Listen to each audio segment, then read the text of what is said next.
Ladies Here and we gentlemen, welcome back to Two Dudes and Some Bullshit. This is episode 104. My name's Dave McRae, coming to you live from the VoiceMann Studios in Toronto, Canada. He's Tony Michael in Atlanta, Georgia. Tonight, we continue our journey to Godzilla vs. Kong with Godzilla King of the Monsters, 2019. Not to be confused with the 1956 American remake or American version of the 54 original. Anyway, ladies and gentlemen, we are live!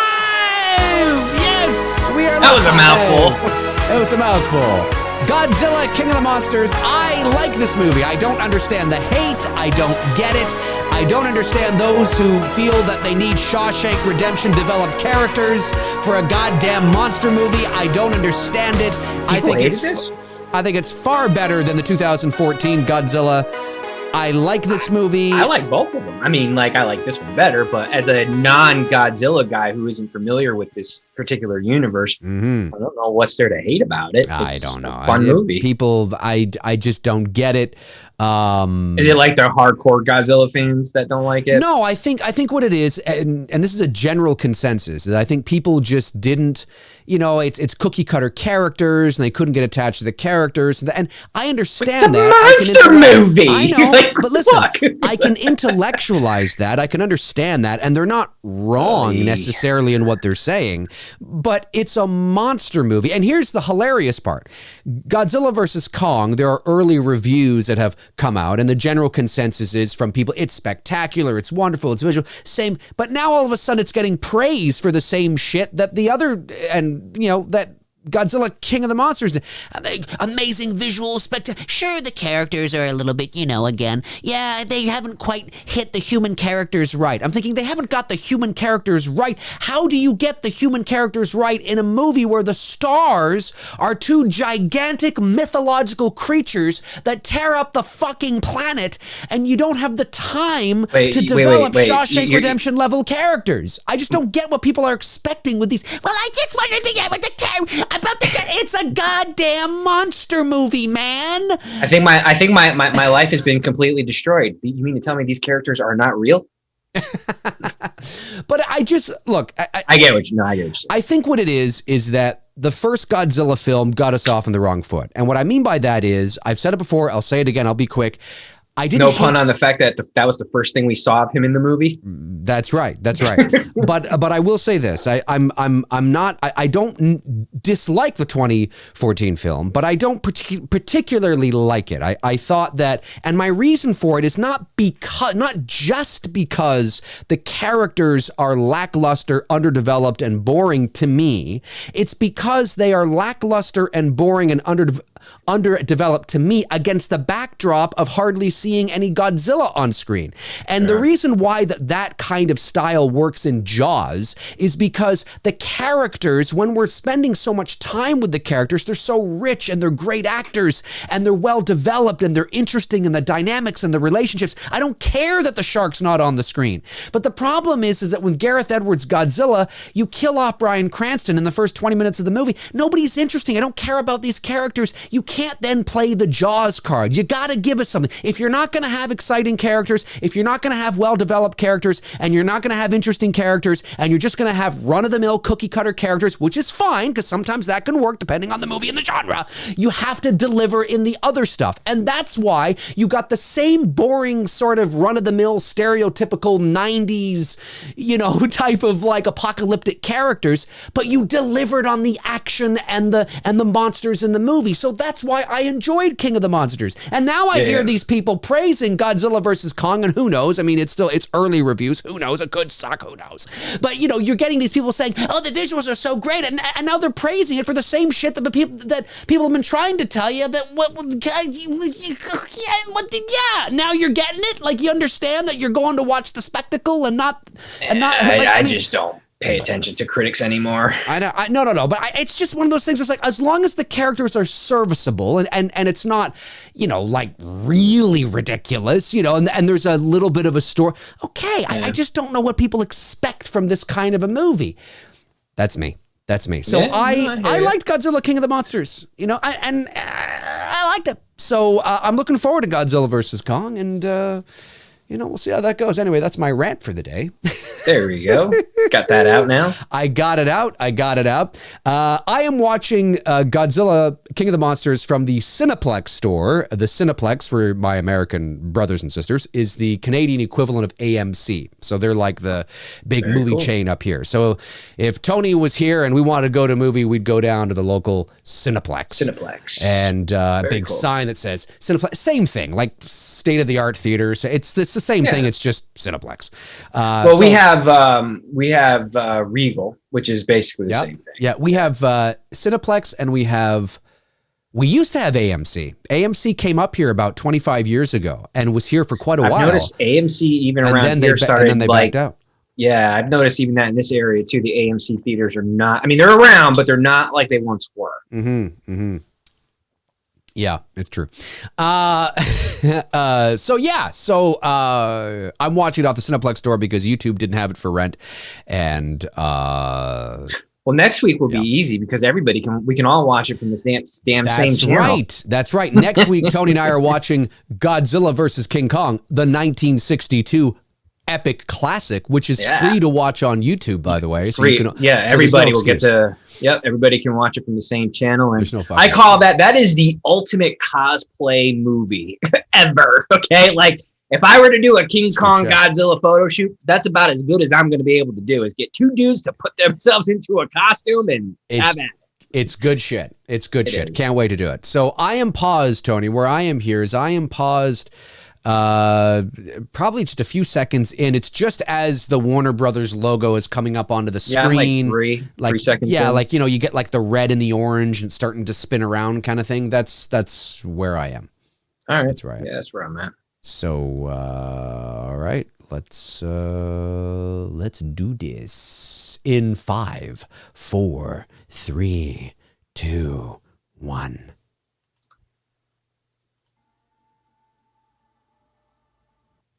Oh, there we go. I could hear it there for a minute. There we go. Warner Brothers. Yeah, it's up on the big screen. This is the moment where I leaned over in the theater to this kid that was sitting in front of me, and he was still. Oh yeah, this is where that happened. This is the movie.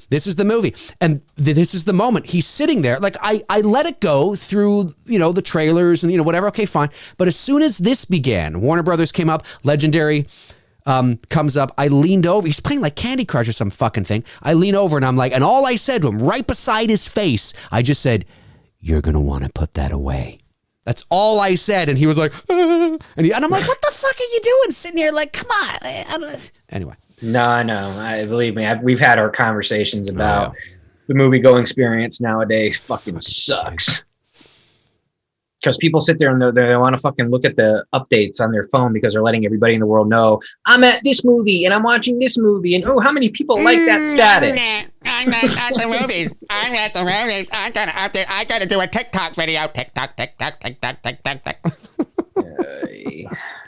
There's people hating me right now. So yeah, we're just a few seconds into the movie here. This is the recap showing you, it's the recap from the Godzilla helping to save San Francisco, and of course all this collateral damage. And then of course you're introduced to these new characters who we never saw in the original. It's Lorraine Warren. This is what she was doing after The Conjuring 2. Yes. They're connected in the same universe. Yes, exactly. It goes The Conjuring 2, Godzilla versus... she was cheating on Ed. That's right. It goes The Conjuring 2, Godzilla, King of the Monsters, The Conjuring 3. It's just a whole, this it's crazy. It's crazy. One big monster universe. That's right. It's just crazy. Yeah.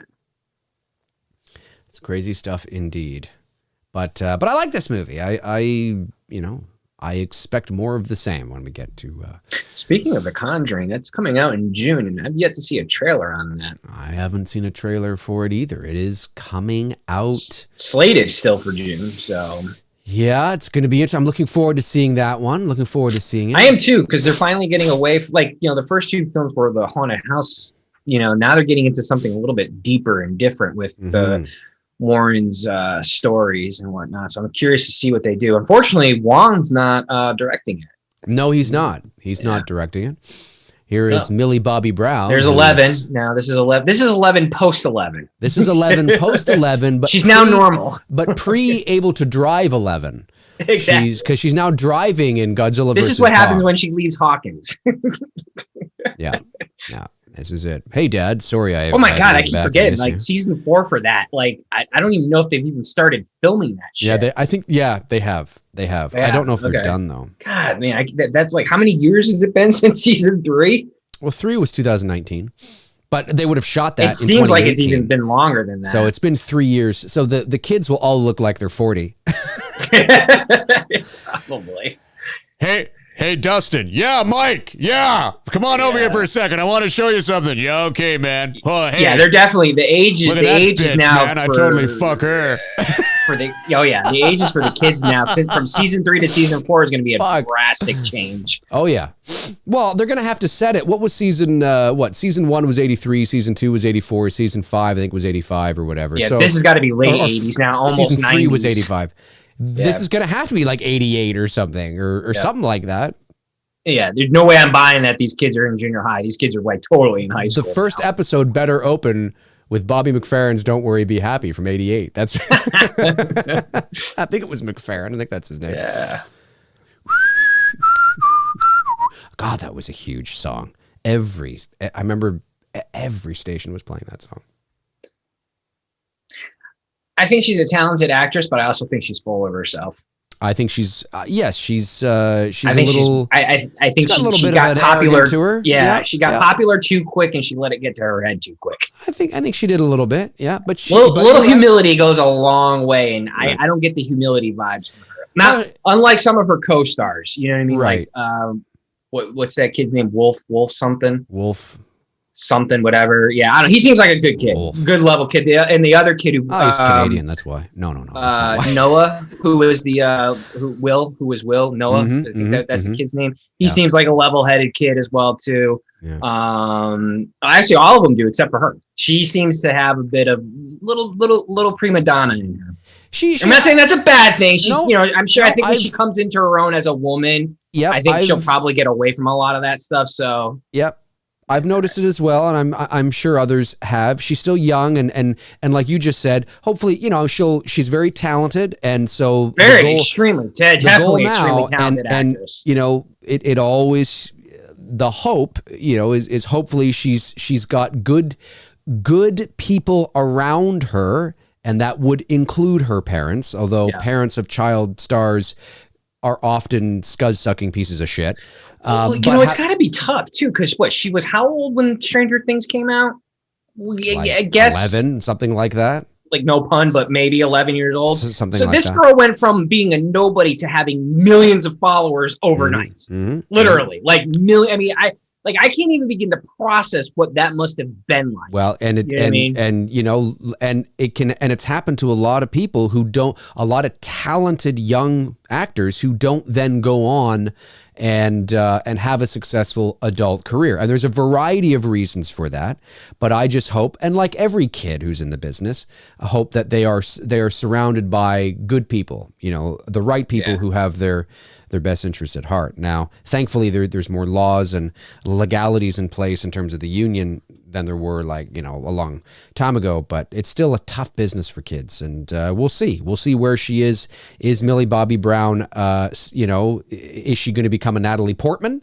Like Natalie Portman's first film was Leon the Professional in '94. She was talented. Right. There were a lot of comparisons made between Bobby Brown here, not Bobby Brown, but Millie Bobby Brown here, and Natalie Portman early on. They you could see similarities in the talent and a little bit in the look, not quite, but I could see why people were saying that. You can even see a bit of Julie Andrews in her too. A little bit, yep. But Natalie Portman went on to become, of course, an Academy Award-winning actress, and she's still relevant and popular today. So, or it could go the way of Dakota Fanning, who is still working. She's still working. But when you looked at Dakota Fanning and how talented she was so young, exceptionally talented, believable.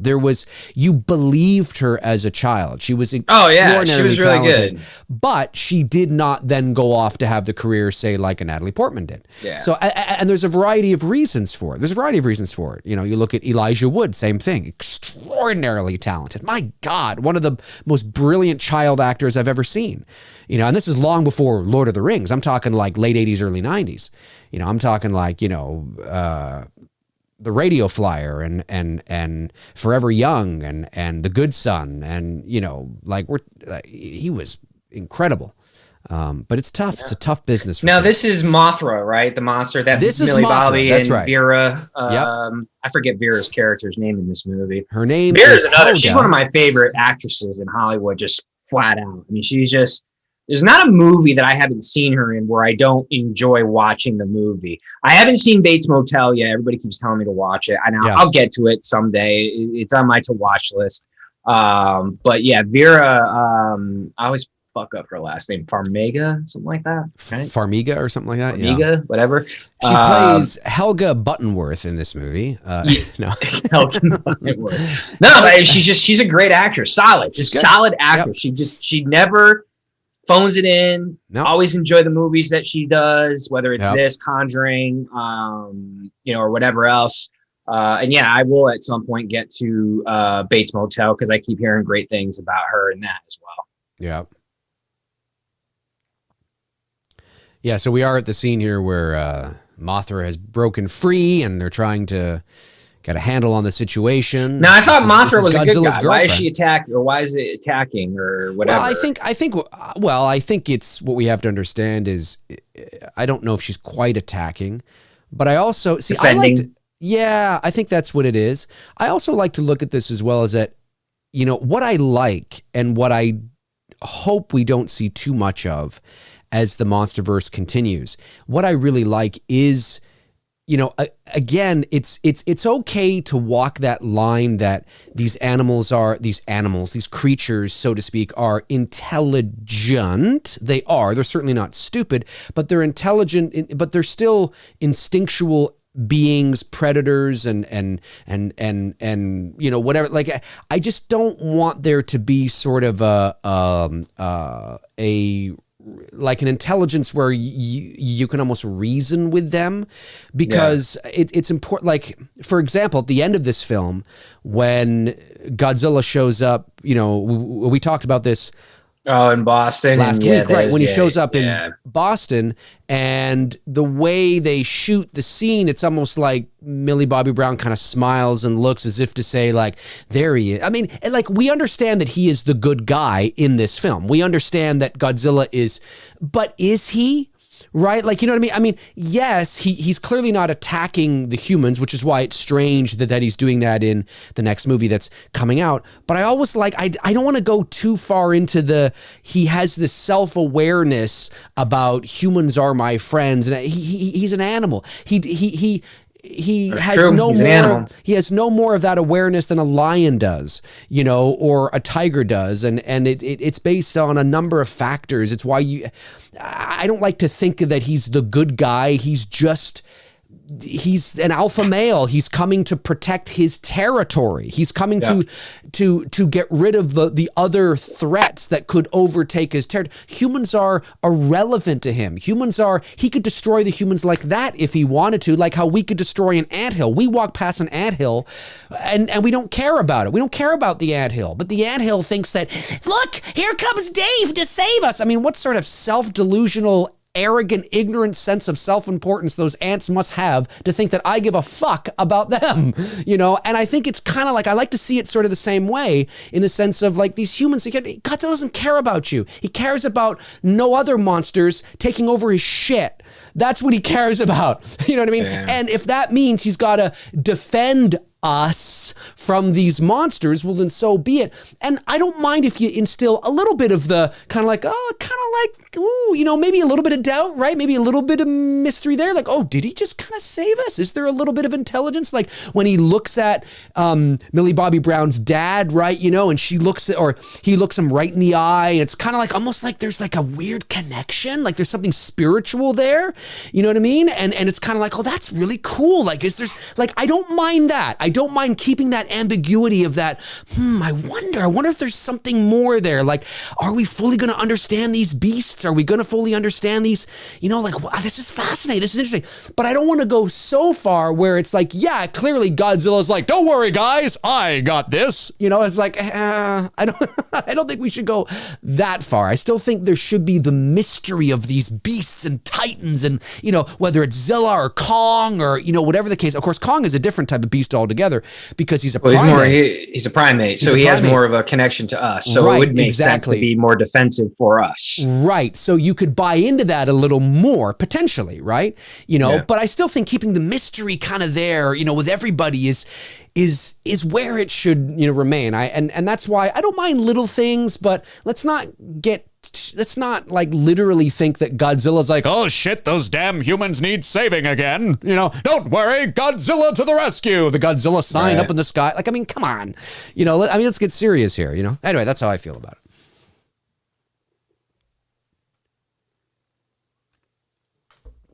These wolves tearing apart. These wolves. Or like the bark heard around the world in Friday the 13th Part 3. Yo, I have mad respect for wildlife photographers who do this because there's no freaking way I would do that. I would not put myself in that situation. Not even if you're like 400 yards away with an epic telephoto's Fuck lens? No, because there can be one that can come up from behind me that I'm not going to see. Oh, that's true. That's true. Fuck true. that. That's true. No, I wouldn't mind doing if I were to do wildlife, I probably would do more marine, like oceanography. Yeah. Ocean, like killer whales, sharks. Well, that can be dangerous too. Yeah, but I don't have to. I actually have to go into the water to capture them. You know what I mean? No, I understand. I'd wait for them to breach. Dolphins, same thing. Like that would be fun to do. It's my best dolphin. Yeah, fucking doing like following packs of wolves and stuff like that. Sally Hawkins. Here's a trivia. What movie did you see, unless it was a butt double, but let's say it wasn't for the sake of argument. What movie did you see Sally Hawkins nude in that won an Academy Award in the last You got years? me. I don't know. What is it? The Shape of Water. Oh, I've heard of that. Yeah, it's a good movie. It's strange. I mean, it's strange in the sense that you have to understand, it's kind of like, oh, this is weird. Like, it is weird. It's got a weird premise, but it's a great movie. Like, once you kind of just buy into the premise and buy into it, you got to be committed to it. It's actually really, really well done, of course, and directed by Benicio del Toro. Ah. Not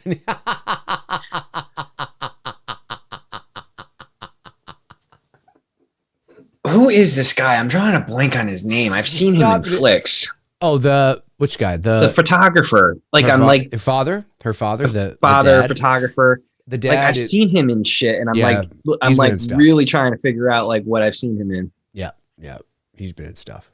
I can't remember now off the top of my head either, but like I've seen him in other movies, and I just can't fucking think of it.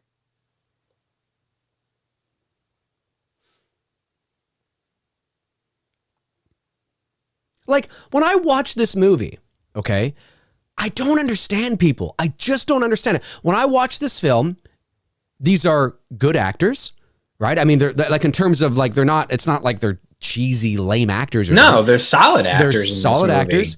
The performances are fine. I don't watch anything and think, oh my God, holy shit, cringy. No, not at all. Oh, that's right. He is in King Kong, Peter Jackson. That's right. Is he? He plays the actor, the douchebag actor. Yeah, that's right. Oh, there you go. So there you go. Right. That's I kept looking at his face like it's fucking pissing me off because I know, like I was like I just watched him in a movie here recently, and I'm like because I just watched Peter Jackson's King Kong.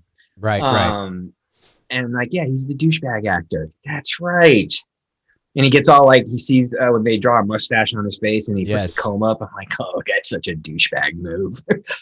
But when you look at the, like for me, so I understand what the story is. I understand what the stakes are. I look at the actors and I think to myself, this is like I'm watching a 90s popcorn summer flick like Independence Day or like Armageddon, or where it's just like the actors are serviceable, you know what the premise is, it's very basic and simple, and so like you said, it's a fun popcorn movie. But it's fine. Like I'm not watching this thinking to myself, God, this isn't deep enough, and the characters are just so fuckers. Needs to be Citizen Kane.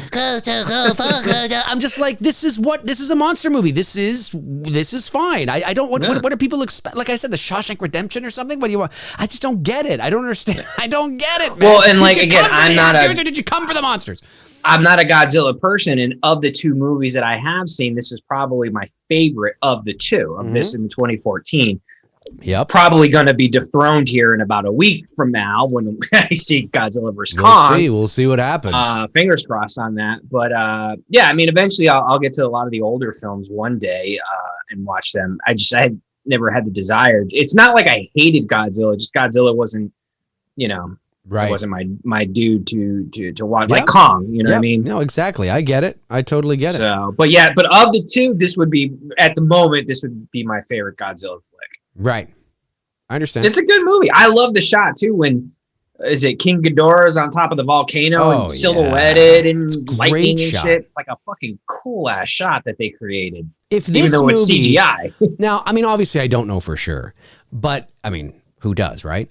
If this movie had come out in the summer of 96, this would have been fucking an epic blockbuster. In comparison to what we got in 98, fuck yeah. Well, no, but I mean, like in terms of, this movie didn't do very well at the box office. It disappointed. Like it didn't do it. Like this movie would have torn the box office up 25 years ago. You know what I mean? Nobody cares that there's not deep characters. It's just a basic story. You understand it. You understand what the characters are trying to do. You understand their motivations. You understand what the stakes are. You know, you got some little archetypal characters. You got like, the comedy guy, and okay, sure, whatever. But those are all okay. Who cares? You got those guys, and you know what they are. Do you think there's still do you think there's still a market for these monster movies, or is it just that the audience just doesn't care? It's a good question.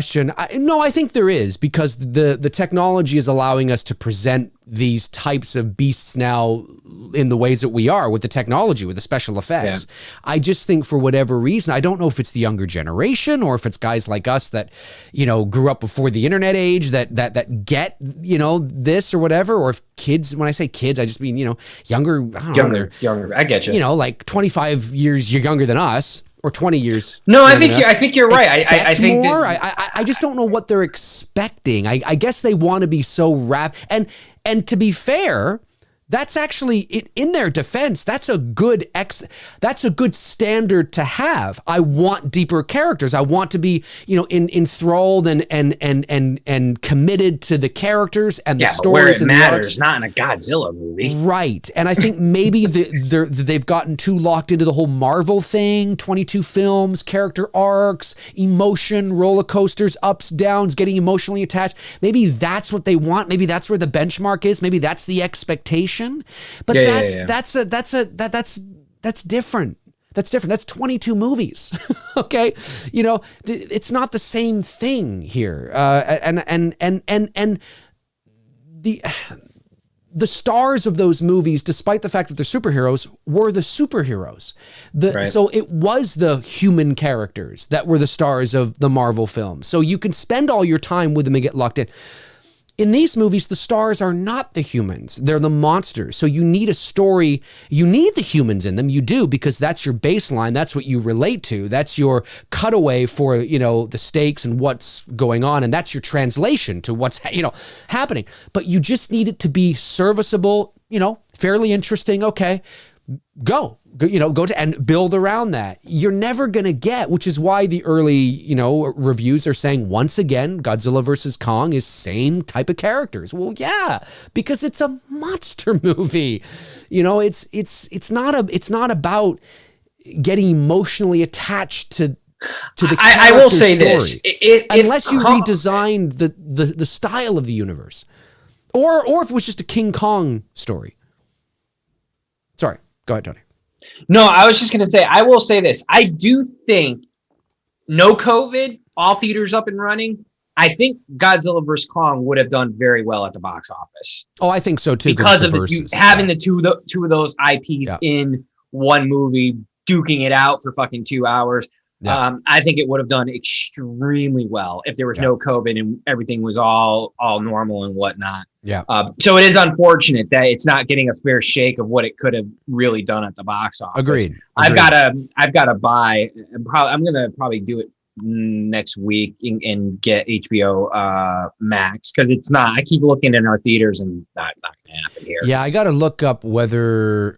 Well, I assume no, if it's HBO Max, it's going to go to Crave here in Canada, and I have no interest in getting Crave, so I'll just have to, I don't know what I'll do. Yeah, the only shitty part, I thought it was like $10 a month, but it's like $15 a month. And I'm like, what the fuck? I know. Now they do have, like, they've got The Conjuring coming up, in June, and there's a couple other movies, and I'm like, okay, I'm starting to like do the math in my head. If I went to the theater, how much would I spend at the theater? Yeah, and like, I'm trying That's to how like they hook do you. that. Well, I'm trying to justify it because I don't think I'm going to keep it forever. Right. I'm going to keep it just through the movies that I want to see, like Conjuring 3 and Kong vs. Godzilla. And they got another one on there that I saw that I'm like, oh, that I want to see that. And I can't remember which one it was, because then I'm going to have to fucking sign up for, is it Peacock that's getting Halloween? I don't know. Well, if it doesn't, if the theaters aren't up and running by then, possibly. Okay. Well, if it was going to go to a streaming service, yes, Halloween would likely go to Peacock, because that's the universal. I mean, it's not going to go to HBO Max, right? Because it would have to be bought out by Warner Brothers. I see so many people saying Halloween's going to go to HBO Max. It can't. It can't go to HBO It's Max. not owned by It's not a Warner Brothers picture. But that doesn't necessarily mean that it would definitely go to Peacock. It could just go to PVOD, like some of the Blumhouse films have. So that's possible too. That you just you spend $30 to rent it. That's entirely possible. So it's not necessarily going to go to streaming, but they were, the last time I checked with my source, which was a couple of weeks ago, which was before Carpenter confirmed it, by the way. Just saying, little. What, did Carpenter confirm something? Well, he basically confirmed what I had said 2 weeks prior. He said that they're seriously looking at the streaming service option as we speak. Okay. And it makes sense. I don't see the theaters, which is not rocket science either. I mean, it's not like I said anything that's rocket science, but I had said that, and then a couple of weeks later, he said we're like 2 weeks away from opening day in baseball, and stadiums are not going to be open. Fans. Well, they're going to let some fans in, but it's going to be like 10,000, and everybody's going to be spaced out and shit. Yeah. And I think that's it. And the only reason, and they're only doing it for like outdoor stadiums. If you're a dome, they're not going to do attendance, or they're not going to let. That's why they don't let people into hockey games. Because I was really confused, like, why are they letting people in football games? I'm like, because they're outdoors, they're not dome. That makes sense. Yeah. At the scene here where Millie Bobby Brown's dad is experiencing some rumbling. He's coffee shop. Gary Rangel. No, I haven't seen the Snyder Cut yet, because I haven't bought HBO Max. I'll get to it. That's a 4-hour commitment. That's the longest relationship that I've had in a while. Yeah. That's funny. 4 hours, man. That's a long time. But I keep hearing good shit. So the only thing though, like, man, I saw this the other day, and I was just like, dude, look like Joker. I've seen some of the Jared Leto Joker shit in the dream sequence, the Snyder Cut. Dude, looking like fucking Marilyn Manson from the late 90s, like, for real. If you remember some like old school music videos of Marilyn Manson, like Beautiful People, and a couple others, and then you look at Joker. I'm telling you, Dave, look at just a still image of Joker, and then look up Marilyn Manson late 90s. You're like, what the fuck? They cloned Marilyn. Oh, really? Okay. It's crazy, because it's same type of mouth and everything. It's fucking crazy looking. Amazing. And of course, Leto's got the long Jesus hair right now. Right. Yeah. Dude, he does. He looks like fucking Jesus. He really does. He looks like Jesus. I look like... Why he never ages, man. He's like 50 years old, and he looks like he's 25. Jared Leto is 78 years old, and he's 78 years old. I wouldn't doubt it, dude. 70. He was like fucking 20 in the fucking 80s, man, making movies. He's 90. Hey, happy 90th birthday to William Shatner today. He turns 90 today. The old William Shatner. 90! Hey, man. I actually just started getting into watching Star Trek over the last year. Yeah? It's not bad. Yeah. That's good. It's good shit. I enjoy watching. Hey man, and I never did when I was we young. Halloween fans. We owe everything to William Shatner. We do. We really do. So, We really do. from a certain point of view, Michael Myers turns 90 today. Just That's saying. right. Just From a certain saying. point of view. From a certain point of view. I'm going to tweet that out.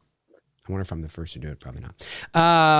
Yes, this Asian actress here, whatever her name is, I forget her name in the movie. She's good too.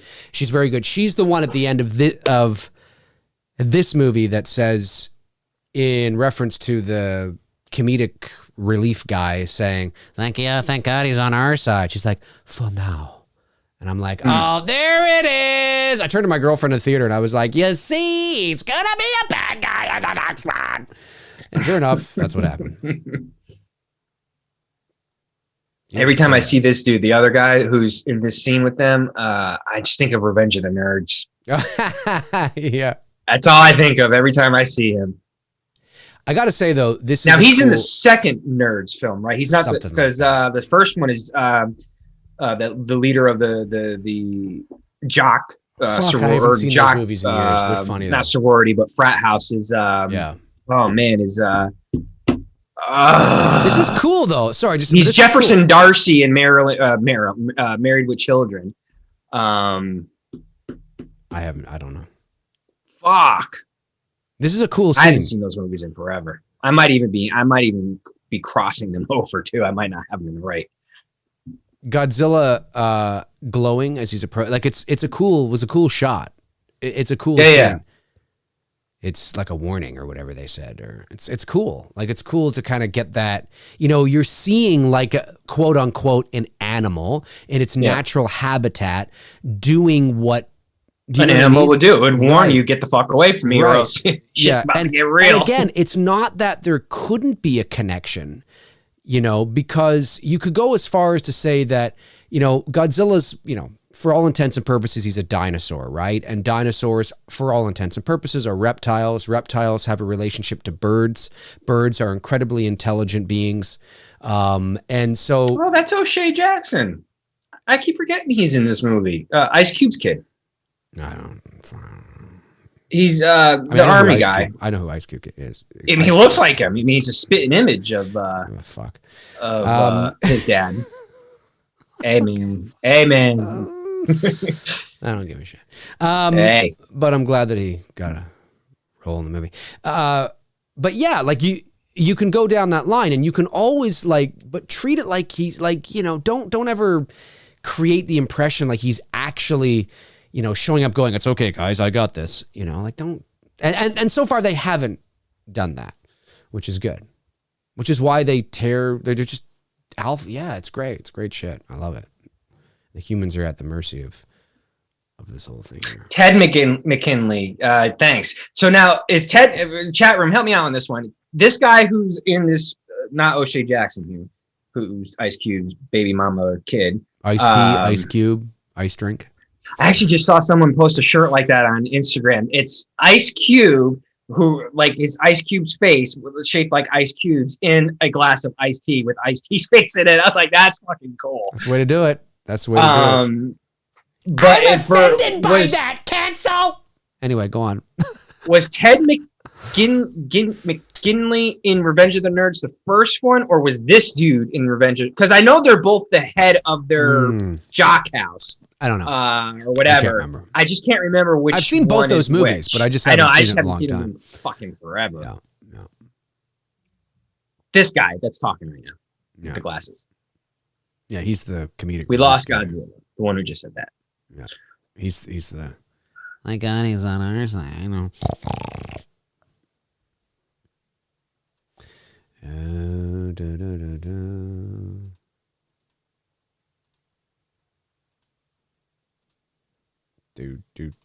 Part one. Thanks, Frank. Ted was in both. I thought he was only in the first one. I didn't know he was in the second one. Ted, what is his name? Ted Mckinley. He plays Jefferson Darcy on Married with Children. He marries Marcy, right? The neighbor, Marcy Darcy. After Steve, the only reason why Steve left the show is he wanted to go back to Broadway and do his Broadway thing. Right. That's the only reason why he left. Godzilla. This movie's got and I get why. I totally get why, but I just noticing it here too. It's got a blue cold color grade over it, which makes sense. Obviously, I mean, I get why, but it's just a little too blue. It's very blue, very blue. You can almost play that song from the 90s. I'm blue. Yeah. I'm blue, da ba dee ba ba ba. But they probably could have pulled back on the blue, just a touch. It is very blue. Although they did a good job. I mean, I get they're trying to, emphasize on the cold. Yeah, I get it. It's got an aesthetic style to it. It's fine. It's fine, but it is very blue.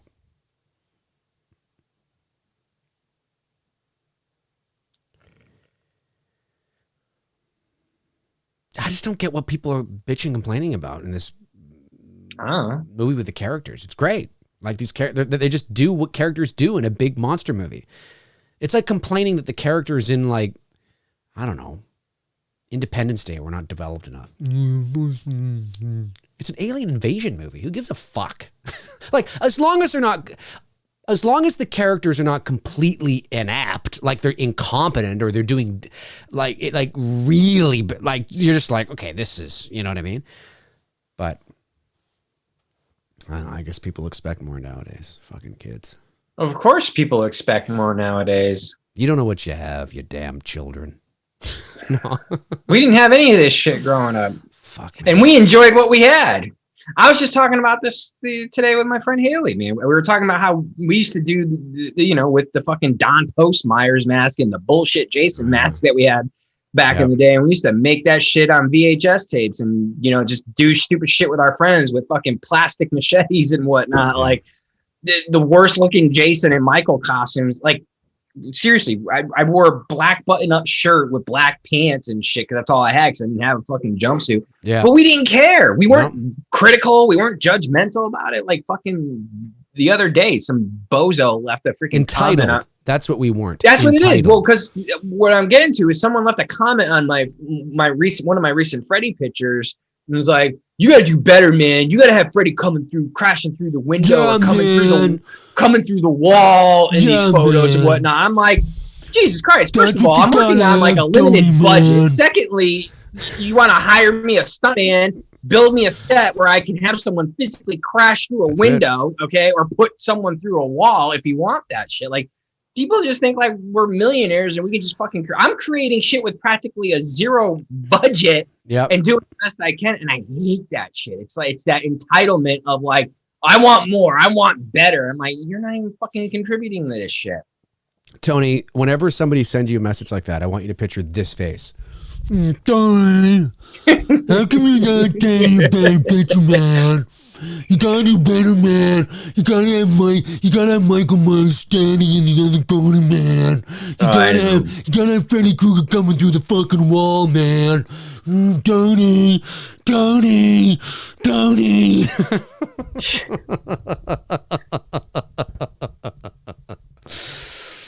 Oh, Millie Bobby and then it got real because then we started debating. That's fucking awesome. Like that Freddy gives hints that it's a dream, that there's a lot of red and green, and I was like, actually, no. If you go back to the original Nightmare on Elm Street, there is not a lot of red and green. It's very dark, and there's no hints. That the only time that there's like even a hint that he's in a scene where he's physically not in the scene is the phone. The iconic scene there with the phone, and that's about it. As it gets progressing later on in the series, Myers or no, Freddy, yeah. As it progresses on, yes, there are things that they do to indicate that you're in a dream sequence, but also that's a reason why that those movies fucking suck in comparison to the original film. Right. This is King Ghidorah. Yes, King Ghidorah. King Ghidorah. Yes. Monster Zero, not from this earth. He is fucking King Ghidorah is awesome. And I wish they would have made, I should have brought my Godzilla King of the Monster. I have like several Godzilla King of the Monster figures. Fuck, I didn't even bring them in the hell, studio. Man. I totally forgot they're out there in my home theater. Major fail. I gotta give this. Yeah, I don't think my shirt's gonna be here in time. I ordered it. I mean, I get it. Everything's like on delayed right now for shipping. Yeah. So like I had to improvise. That's why I'm wearing Macho Man tonight, and I'm gonna wear my Austin shirt next week. That's the closest thing I have to fighting shirts. Ooh, yeah. Oh, I'm totally in the process of editing a Macho Man promo with Kong. Nice. And I'm gonna post it on Instagram. It's Macho Man cutting a promo on Hulk Hogan. Nice. So in this case, Godzilla would be Hulk Hogan. Cool. Can't wait to see it. King just having fun. Just gonna have fun with it the week when it comes out. Yeah, but they didn't make. Sorry, the point I was going to make is that they I don't believe NECA or anybody else.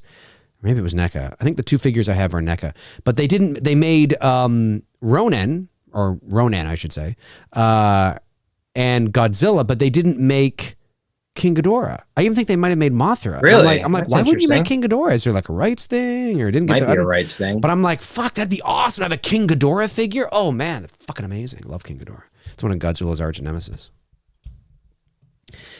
Godzilla. Is King Ghidorah the like main arch nemesis for Godzilla? Like, is this the guy? Well, like, yeah, the one? I would say that's yes. Yes. I mean, he like, he's got a couple of like obviously Mecha Godzilla could be one, Megalon, Gigan, but now what's Megalon?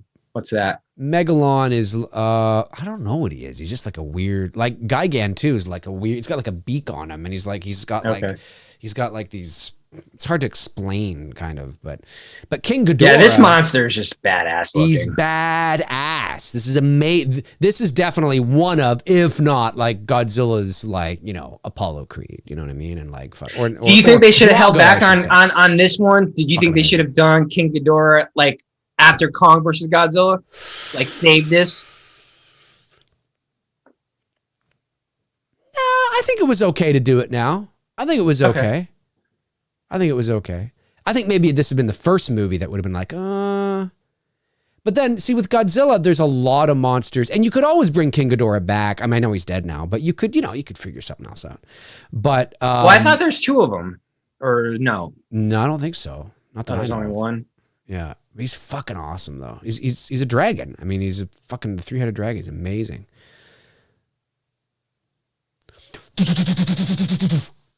It ain't working, man. It ain't working. It ain't working, man. But you're right. That shot with him on top of the volcano and like the wings go up and shit. Oh, that's coming up in a little bit. Yeah, it's great. Badass shot. So, even this shot here is fucking amazing. Oh, yeah. He's awesome. And yes!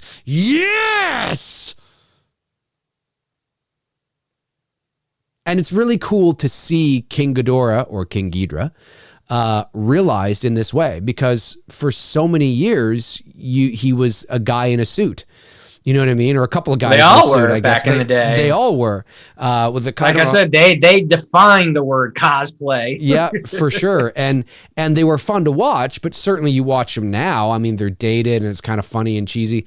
But to see King Ghidorah or Ghidorah, I mean, realized in this spectacular fashion like this, in such an amazing way because of today's technology, is wild. Like, it's like he's mythic looking. I mean, they all are. But I mean, it's just like, holy shit. Like, he looks beautiful. He's spectacular.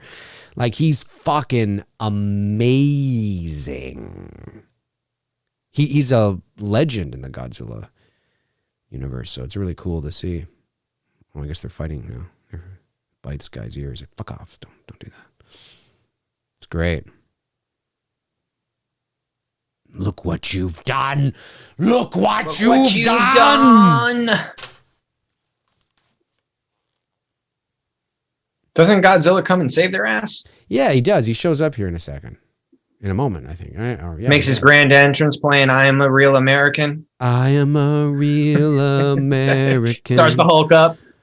He's not. I am a real Japanese. Because he's a Japanese creation, so technically he's. And he looks so spectacular. Yeah, and Godzilla comes here in a second, I think. Yeah, it's great.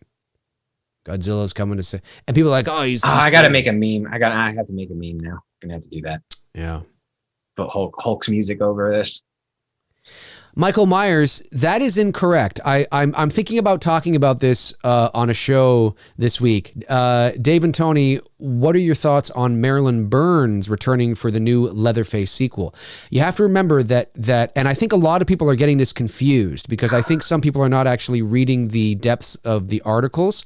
Marilyn Burns died in 2014. I was about to say, okay? like, yeah. Yo, however they brought her back from the dead, I want to know. And there's Godzilla.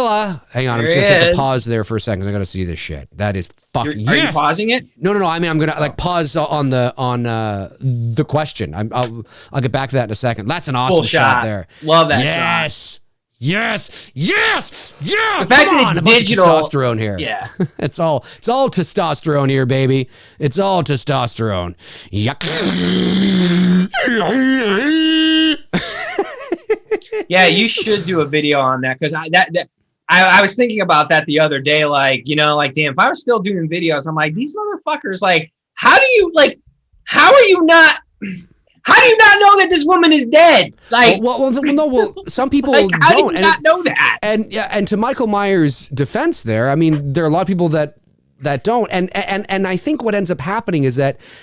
The people, however the article got put together, you know what I'm saying? Oh yeah, no. Well, in the articles, not Michael Myers, dude. I'm not saying you, dude. I'm saying where it originated from. Yeah, but in the articles, they do talk about her being dead. The problem is in the headlines. And I think what ends up happening is that the vast majority of people, although I don't know this for sure, I get the feeling that, okay, I'm not going to say the vast majority. I'm going to say that a lot of people tend to, when they're scrolling social media, they'll see a headline that says something like, original Texas Chainsaw character returning to the franchise. And they don't bother clicking on the article and reading the article. They just automatically assume they must mean, you know, the original actress is returning. And that's not what they're talking about. They're talking about the original character. So the character of Sally Hardesty, I think I got that right, that yes, Marilyn Burns played in the original Texas Chainsaw. Sally and her brother Franklin. Right. Yeah, Frank. Yeah, that's right. She is returning. The character is returning for this new Texas sequel, played by a different actress, and I forget her name now. Her name escapes me. I talked about this on a Patreon show I did yesterday or on Saturday, and I'm thinking about doing a show on it this week. Now the actress, so they must be picking up pretty close to where the original left off. I don't believe so. No, they're picking up years later, like a Halloween 2018 thing, because the actress that is playing Sally, I forget her name now, but she looks remarkably like an older version. Yeah. Do you know what year is it set like today, or is it set like? I don't know. I'm not. Okay. I'm not 100% sure, but it's definitely going to be some years later. Now, what the story is and all that, I'm not sure, but it's very important to point out that unfortunately, Marilyn Burns is no longer with us, and she hasn't been with us for 7 years. 7 years. So it's not the same actress; it's the same character that they are bringing back. So that's an important distinction to make. It's interesting. I'm definitely, my interest is very piqued in this Texas Chainsaw, and it hasn't been. I haven't been this interested in a Texas Chainsaw film probably since the Jessica Biel remake, reboot, whatever you want to call it. Yep. Because unfortunately with that franchise, the sequels have been a fucking shit show disaster. Yep. One right after another. I know the Jordana Brewster one, Texas Chainsaw Beginning, that tends to be a back and forth battle with fans. I'm okay with it. Like, I don't love it. I don't hate it. I just don't like that they made. I'll watch it. I just don't like that. It's not a bad movie. I just don't like that they made Leatherface almost an anti-hero to the point where you want to feel sympathetic. No, that's the. Am I thinking of the wrong one? You're thinking of Texas Chainsaw 3D with Alexandria Daddario, however she. Is that the one that most incredible eyes like ever? Beautiful girl. Is that the one? Yeah, and he becomes the anti-hero at the end of the film. Like he starts to help her, and they team up. And right, so that's the one. Like Sawyer. That's the one I'm thinking of. Yeah. The beginning is epic because Gunner's in it. He's part of the family. They've got the OG house and everything. I know. It was actually I loved really the cool, beginning of that film, but then it just falls fucking flat like super fast. They did a really good job at picking up where the first one left off. It was actually really cool. Yeah, the Jordana Brewster one is the prequel to the Jessica Biel one. It's Texas all Chainsaw, the beginning. Yeah, It's decent. That was 2006, I think. Yeah, and I know some fans didn't like it. I have no issues with it. I got no problems with it. I thought it was decent for a prequel. I wish we would have gotten more with that family because I love what's his name, man. God, he just passed away too.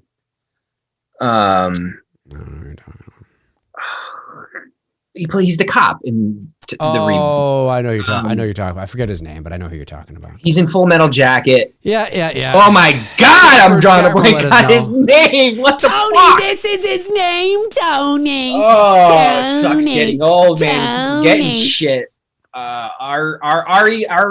Remy, Remy, something like that. Yeah, Fuck, I'm butchering his name. Yeah, we'll just call him John Saxon. Lee Ermey. Thank you. I wasn't even close. Ermey. Imagine your last name was I wasn't Ermey. even in the fucking ballpark with his name. Imagine your last name was Ermey. Tony Ermey. Yeah, see, like Don Wilkes 91. I agree with you. The beginning was the last good Chainsaw film. It was solid, not as good as the original remake. I agree, but yeah, everything after that has been a shit show. And then from the reboot with Jessica Biel to the original with Gunner in '74, everything in between all that was a fucking disaster and sucked. Like part 2, I watch it for what it's worth. It's a comedy. Why Hooper went down that road to this day, I don't know. Whatever, it became a black comedy film in horror is what it is.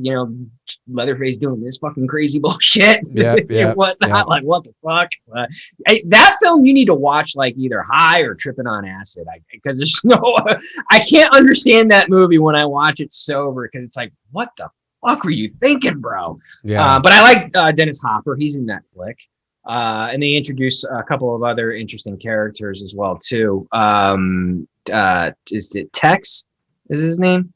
The brother? One of the brothers? The crazy looking dude? I can't remember. I can't remember either. And then 3 is just fucking garbage. The only thing I liked about Texas Chainsaw 3 back in the day, it had a really cool promo video. Where the saw was coming out of the fucking lake and Leatherface catches it in the air and he turns that's about that's about as good as 3 gets. Everything else is. I met that dude who played Leatherface in 3 and I got his autograph at a Halloween convention in Hartford when we were in high school. Like they had like very a Halloween cool show. Yeah, he's a cool dude. That's cool. And then 4 is what? That's the beginning with Renee Zellweger and Matthew McConaughey. All right. I think that was his first movie too, wasn't it? No, I'm sorry. What's his name? Because he always talks about it. Dazed and Confused was his first flick. Yeah. And he says, he claims that was the first words he ever spoke on screen in a movie. He even said it because he's got a YouTube channel now. I don't know if you know that. Matthew McConaughey? No, I don't know that. Yeah, he's got in his first video that he uploaded, he says that his first words he ever spoke on screen was all right. Oh wow! Well, there you go. He should have it tattooed on his left ass cheek. Should have it tattooed on his tombstone. Maybe he does have it tattooed on his left ass cheek. Like, fuck you, this Lorraine Warren. Like, what are you doing? Why did you do this, Lorraine? We're just gonna call her Lorraine. Well, she needs her and Ed to go on an exorcism. I know. She's going to exercise Godzilla. You know how pissed, and you would be. You'd be pissed that she made this decision. It's like, what the fuck are you doing? Millie Bobby. Oh, yeah, I was seeing that the other day. I'm like, why are people posting that Marilyn Burns is returning when the chick is dead? Like, what the fuck? It's because people, what they do is they'll see. I know, I get it. It's just like I'm saying it to myself. Like, I know. The fuck? I know. They'll see a headline, whether it's from Bloody Disgusting or wherever. And the headline, and not every headline, but a lot of headlines will just say, original character returning, and people just, not their fault. They just assume that means the actress. And it's like, no, it's character. Wait, I'm listening to you, but the chat room too. That's Bill Moseley. He plays. I know who you're talking about now. The character he plays, Chop Top in part 2. Fucking Devil's Rejects. Bill Moseley. I have no idea the fuck you're talking. Is that the same dude? I don't know. I'm thinking of. Bill Moseley. Yeah, isn't he Rob Zombie's boy? Oh, I know it's Vera Farmiga. I know that's the actress, but I forget her name in this movie. That's what I meant. Or am I crossing actors again? I'm probably crossing. I don't know, my man. I don't know. I don't fucking know where the wind blows. It is the same guy. That's what I thought. Okay. He plays. Okay. Did you remember Chainsaw 2 at all? No. He plays the kooky character with Leatherface, like the really fucking off the wall dude. Haven't seen that it wasn't in the 25 first years. film. Oh, okay. Don't remember a damn thing about it. I just remember that Dennis Hopper. I just didn't realize that was Bill Moseley. Like, oh shit. All Dude's I been remember doing- is Dennis dude's been Hopper. doing horror for a minute. That's it. And I remember not liking it. That I remember as a kid. It's grown on me as an adult, like Halloween 3 Season of the Witch has grown on me. You know what I mean? Like, I can tolerate it. Halloween 3 Season of the Bitch. No, I'm just kidding. We got to do that soon. Well, we'll do that in October. Yeah. You do another Halloween. Shut up. We only got 2 left. We got that and Curse of Michael Myers, and then that's it. We've done them all. And then we've done them all. We've done them all. But damn, I want you to go back and do it again. Talk more Halloween, Dave. Halloween. Who's my favorite Halloween. comedian, Gary? Ooh, comedian, like as in stand-up comedian, is which I think you're asking me. That's tough. I like Eddie Murphy, old school, like raw, fucking delirious. That's some shit. Richard Pryor was also fucking hilarious as well too. Back Richard in Pryor the was day. great. George Carlin was great. George Carlin was great. George Carlin had though you had to be. You can't be an idiot watching George Carlin, or jokes are going to go way the fuck over your head. And that's what I liked about George in his shit that he did, because he could get deep with his jokes, but funny with them at the same time. And that's a hard fucking thing to do. Like, he can start going off on Catholicism for like 10 minutes and the shit is hilarious. Oh, yeah. Okay. But he can get deep with it. And that's not an easy thing to do. Modern day stand-ups, Chris Tucker is funny. Not a fan of Chris Rock, though.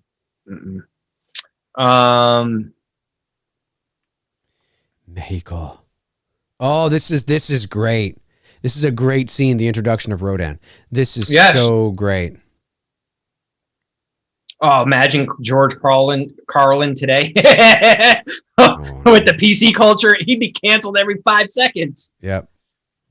We needed George Carlin. I'm not a big fan of Bill Burr, but I did like Bill Burr on Chappelle Show. He was funny on that back in the day. This is great. Andy Kaufman, he's obviously a classic legend. Jeff, for sure. Look, this is it's an awesome scene.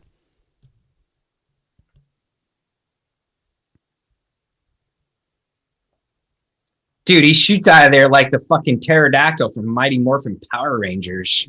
I don't know what that character is, but I'll take your word for it. He's like, yes. I'm telling you, it looks like a fucking pissed off steroid pterodactyl. It does. Oh, 100% it does. It really does. It's like a phoenix rising from the ashes. That's almost like what we're seeing in some roundabout way here. Now, was he like, was he a big character in the Godzilla universe, like with the old films that I haven't watched yet? Yep. I didn't see him too often. I mean, but yes, he was there for sure. For sure, yep. Rodan, the fire demon. Yep. Yeah, Rodan. Yeah, you can say Rodan. So he was one of the key guys that Godzilla fought in the old. Yep. Yep. Who's the creator of Godzilla again? Forget his name. Toho. Oh, that's the production company, Toho. Or I'm sorry, production company. Yeah, Toho Films. Yeah.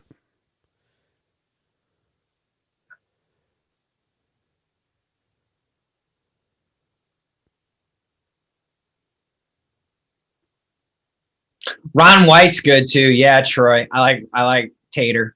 Tater's good. You can't fix stupid. No, you can't.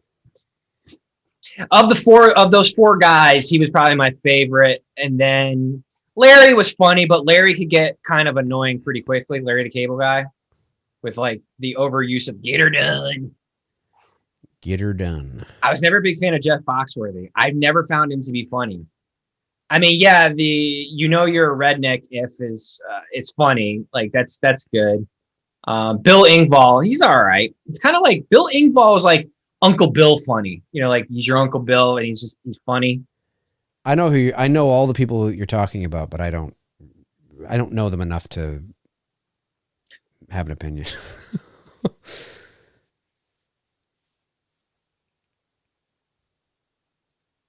Yeah, this is epic. Like he's just like fuck, man. Great looking creature. Yeah. Again, and that the effects shadow crew is flying over. Yeah. Actually, the other day I was driving and the sun was out and something flew in front of the sun, whether it was an airplane or whatever it was, and it cast this shadow over the road for just a brief second. And I thought of this scene as I was driving. I was like, oh fuck, there he is. I was like, he's here, he's come. Yeah, can you imagine? I'm also a big fan of like Abbott and Costello, a lot of their old shit, which today's generation, I mean, they wouldn't know who the fuck I'm even talking about. Yeah, Abbott and Costello were great. They were great as the straight and funny man. One of the best straight funny man combination. I love Jerry Lewis. I love he's also hilarious. when he's with Dean. Yeah, he's straight funny man. Him and Dean were really fucking great together. Yep. I like Dick Van Dyke. I think is hilarious. The Dick Van Dyke Show is funny.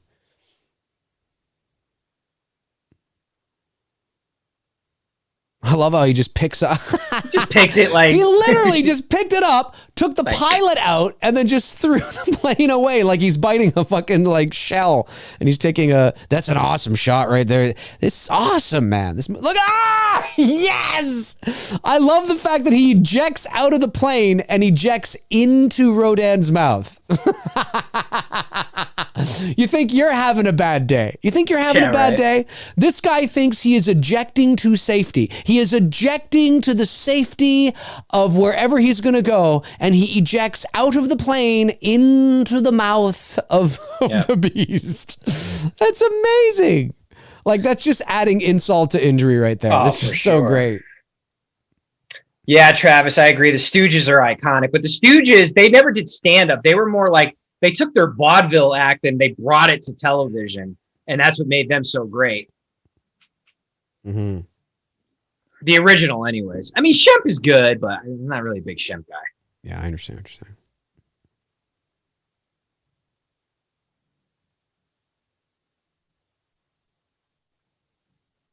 And let me tell you, if that fucker's catching a fucking, that looks to be like our, whatchamacallit plane. Oh, King Ghidorah is there. That's why. Stealth bomber. Then if that thing's about to catch a stealth bomber, that thing's hauling ass. Oh yeah.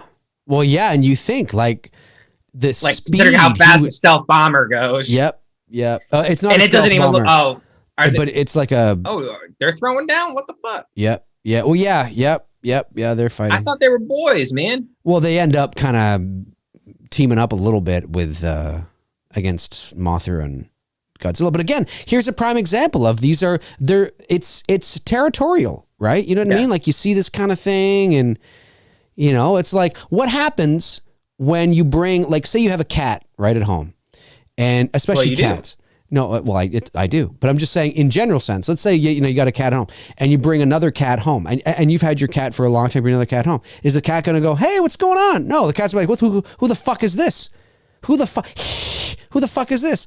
And that doesn't mean that after a certain period of time they don't become buddies, but it's all territorial for animals. Oh, cats are very They're not like dogs. Dogs tend to warm up to each other pretty quickly. Well, that's because cats are yeah, that's right. Dogs are more pack animals, and they're not predators.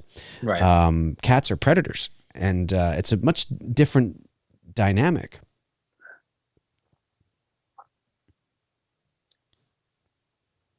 I love that. Like, just the scale and the size is so good. This movie's great. Fuck the haters, man. This movie's great. I don't mean it's great for what it is. I'm not saying it's like, there's The Godfather, there's Shawshank Redemption, there's Schindler's List, I'd put this up there with that. No, I'm not, I don't mean like that. I just mean for what it is, it's great. I just don't understand the hate for it. It's a fun monster flick. Yeah, it's exactly what you want. Yep. I just don't get it. Get out. Get out. Come on. Put that cookie down. Now that scene's coming up soon, right? Where Ghidorah's on top of the volcano. It is. Yep. Area. It's coming up. It's coming up.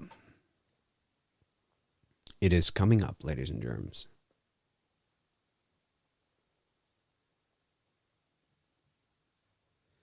Yeah, can you imagine if this movie came out in like 96? How epic it would have done. this It would have done well. It would have done. It would have Holy killed it at the box shit. office. If this was the Godzilla film we got in the 90s, yeah. Can you imagine? Now, obviously, we didn't have the same level of technology, although we still had, like, you know. But can you imagine if this exact movie came out in '98? People would have loved it. It would be in the category of, like you said, of Armageddon, Independence Day. It would have tore up the box office. People would have been like, "You gotta go see fucking Godzilla King of the Monsters." It would have been like that. Holy shit, man! And technically, the technology, because when you look at the Godzilla monster they created with the CGI in the Matthew Broderick, even though that movie sucks, yeah, the technology was there for them to create this type of a film. It was there. I don't know if it would have looked as good as this, but certainly it was there. Yes, it would have cost a lot more money, but it was there. But this is how crazy it is, right? And how spoiled a lot of people are today. And you'll remember this. I remember when surround sound and THX first started to make their way into the movie theaters. Yeah, I know. And one of the first movies I ever saw in a movie theater that had surround sound. Well, I put it in quotes because, you know, but it was surround sound. They had, like, you know, the speakers on the walls and shit. And this was before the movie theaters became what they are today with the stadium style seating and the gigantic 35-foot screens. And it's more of the old school style theaters, right? And Bruce and I went to see Congo, which came out in 1995. And we sat in the front row and we're watching Congo. And I remember there's a scene in Congo. I haven't seen the movie in years, but there's a scene in Congo where they're like, and it's Congo. It's nothing. And you watch that movie today and be like, whatever, you know. But in 95, the effects in Congo and the sound design, which it was like one of my first experiences ever watching a movie in the theater with surround sound. I remember sitting in the front row with Bruce, and there was actually, funny enough, a guy who we went to high school with who just actually showed up, which was weird because we didn't, you know, plan that. He shows up and he's sitting beside us, and after the this massive like shootout and shit and explosions going everywhere and all this stuff, he turns to us and he's like, "Damn, man, I got to get this movie when it comes out on VHS." Because that's, of course, you know what it was back in the time. Because we were so like, whoa, this is crazy. This is, you know what I mean? This is, of course, you watch Congo now and, you know, kids today be like, whatever. You know what I mean? Because it's nothing. It's nothing in comparison to what we, you know, to what we have now. But Congo was like a life-changing auditory experience. You know, it was so silly, you know, but it was like, if this movie had come out in the 90s, oh my God. Oh yeah, this movie would have done Titanic numbers. It would have totally done that for the summer. For the summer. Yeah, I don't know if overall. I don't mean like Titanic numbers in the sense of what Titanic did. I just mean like I'm saying the word Titanic. It would just, Right, I get what you're saying. And but it would have been like a big blockbuster, like Twister, like Armageddon, like Independence Day. Like it would have been one of those Twister, big... man. We need to do that one night on here. Yeah, we do. Like as a summer, like in this when we get. Oh, here we go. Here it is. Yes, absolutely gorgeous. But the shot from far away is coming up. It's a pullback shot. It is. It's coming up, and I love how he just grows another head, and his buddy there just takes off the placenta. You weakling, you piece of shit. Yeah. Damn motherfucker. It's so great that you can just material. Here it is. This is going to become. Oh, and the cross. The cross. Oh, the symbolism of that though is like that. That's nice very juxtaposition. Creative. It is, because when you think about evil and the cross, you know, like that's a strong and with that type of a monster, you know, symbolizing Satan, you know, whatever, because you can get into that type of thing with that shot. Yep. It's a very powerful shot that they created, obviously digitally. Yes, 100%. Great juxtaposition. Great symbolism. Now, by the way, what the fuck are all these monsters that end up popping up? Are these just random fuckers that like? Yeah, they're monsters. I believe some of them are from. I have to double check which ones there are. There might be some new ones in there too that we haven't heard of. But that's a great fucking. That's a great shot. Such a. We great really shot. should. We should straight up. We should do the summer of action films. We should do Twister, Armageddon, Independence Day. We should kick it off with Independence Day on July, and then go into Twister, Armageddon. Yeah, like the summer of Armageddon was 98, Twister was 96, and Independence Day was 96 as well. Yeah. We should do that this summer just to have fun, watch some of the summer blockbusters. We should make people really feel uncomfortable and watch Eyes Wide Shut. Well, while we're at it, we'll just throw Debbie Does Dallas on there, right? There you go. I went to see Eyes Wide. I saw it in the theater. I saw Eyes Wide Shut in the theater when it came out. You know who directed that, right? Well, yeah, Stanley Kubrick. Yeah, my boy. Yeah. True Lies. Yeah, we can put True Lies in there as well, too. Yeah. We'll have to come up with a list of action films and just have like a fun summer with it this year.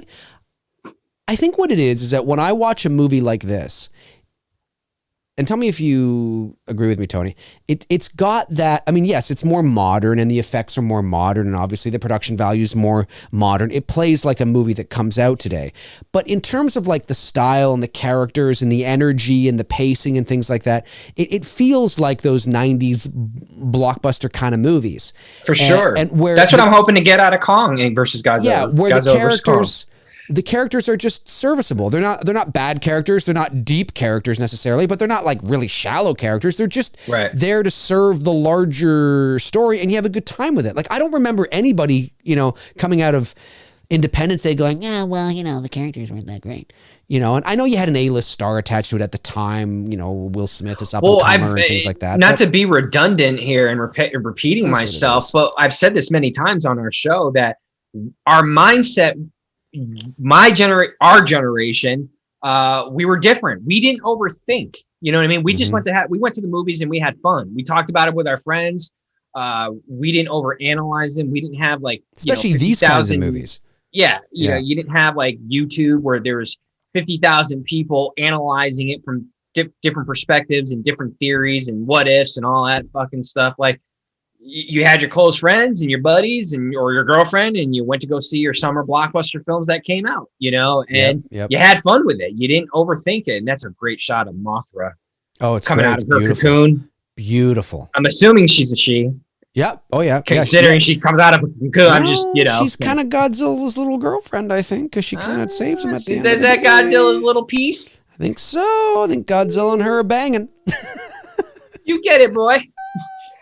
You go get that Mothra. But again, that's different times. Now like everything gets overanalyzed and just. I wonder if Millie Bobby Brown will drop the Bobby as she gets older when she realizes Bobby Brown's an abusive man. Ooh, Corey Dean, good choice. Speed, that should be another one we got on the list. Speed, Speed's a great movie. I'm very charismatic. Keanu. Yeah. My grandmother loved him in the 90s. Oh God, did she ever? As soon as the Keanu film came out, she was your grandmother, right, not even your mother. Yeah. Your grandmother. My grandmother was knee deep into Keanu films. Wow. That was her boy. Yeah. It's a good thing you said films, because if you had just left it with my grandmother was knee deep into Keanu. Oh yeah. The puns. My poor grandfather. Whoa.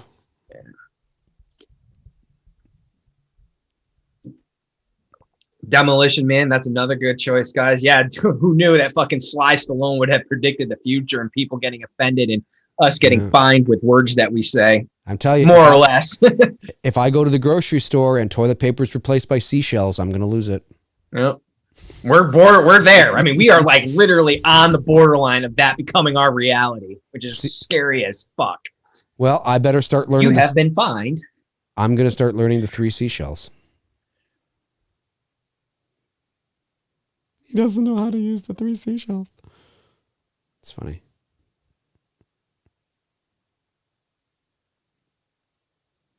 Yes. Rodan. Godzilla versus Kong. Ba-dum-bum-ba-dum-bum-bum-bum. I'm loving it. McDonald's. I haven't had McDonald's in years. Same. Years. Probably.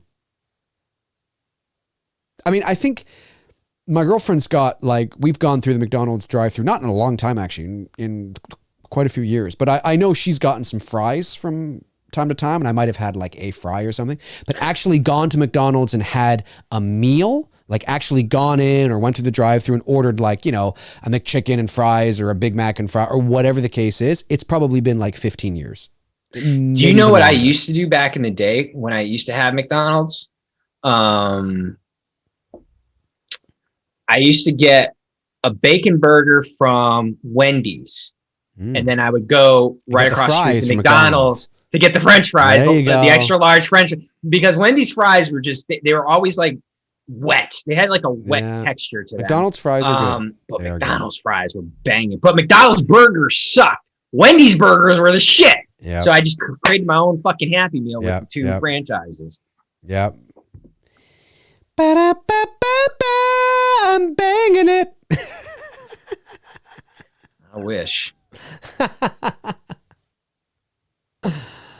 I bet you the online dating world right now is taking a major hit because of COVID.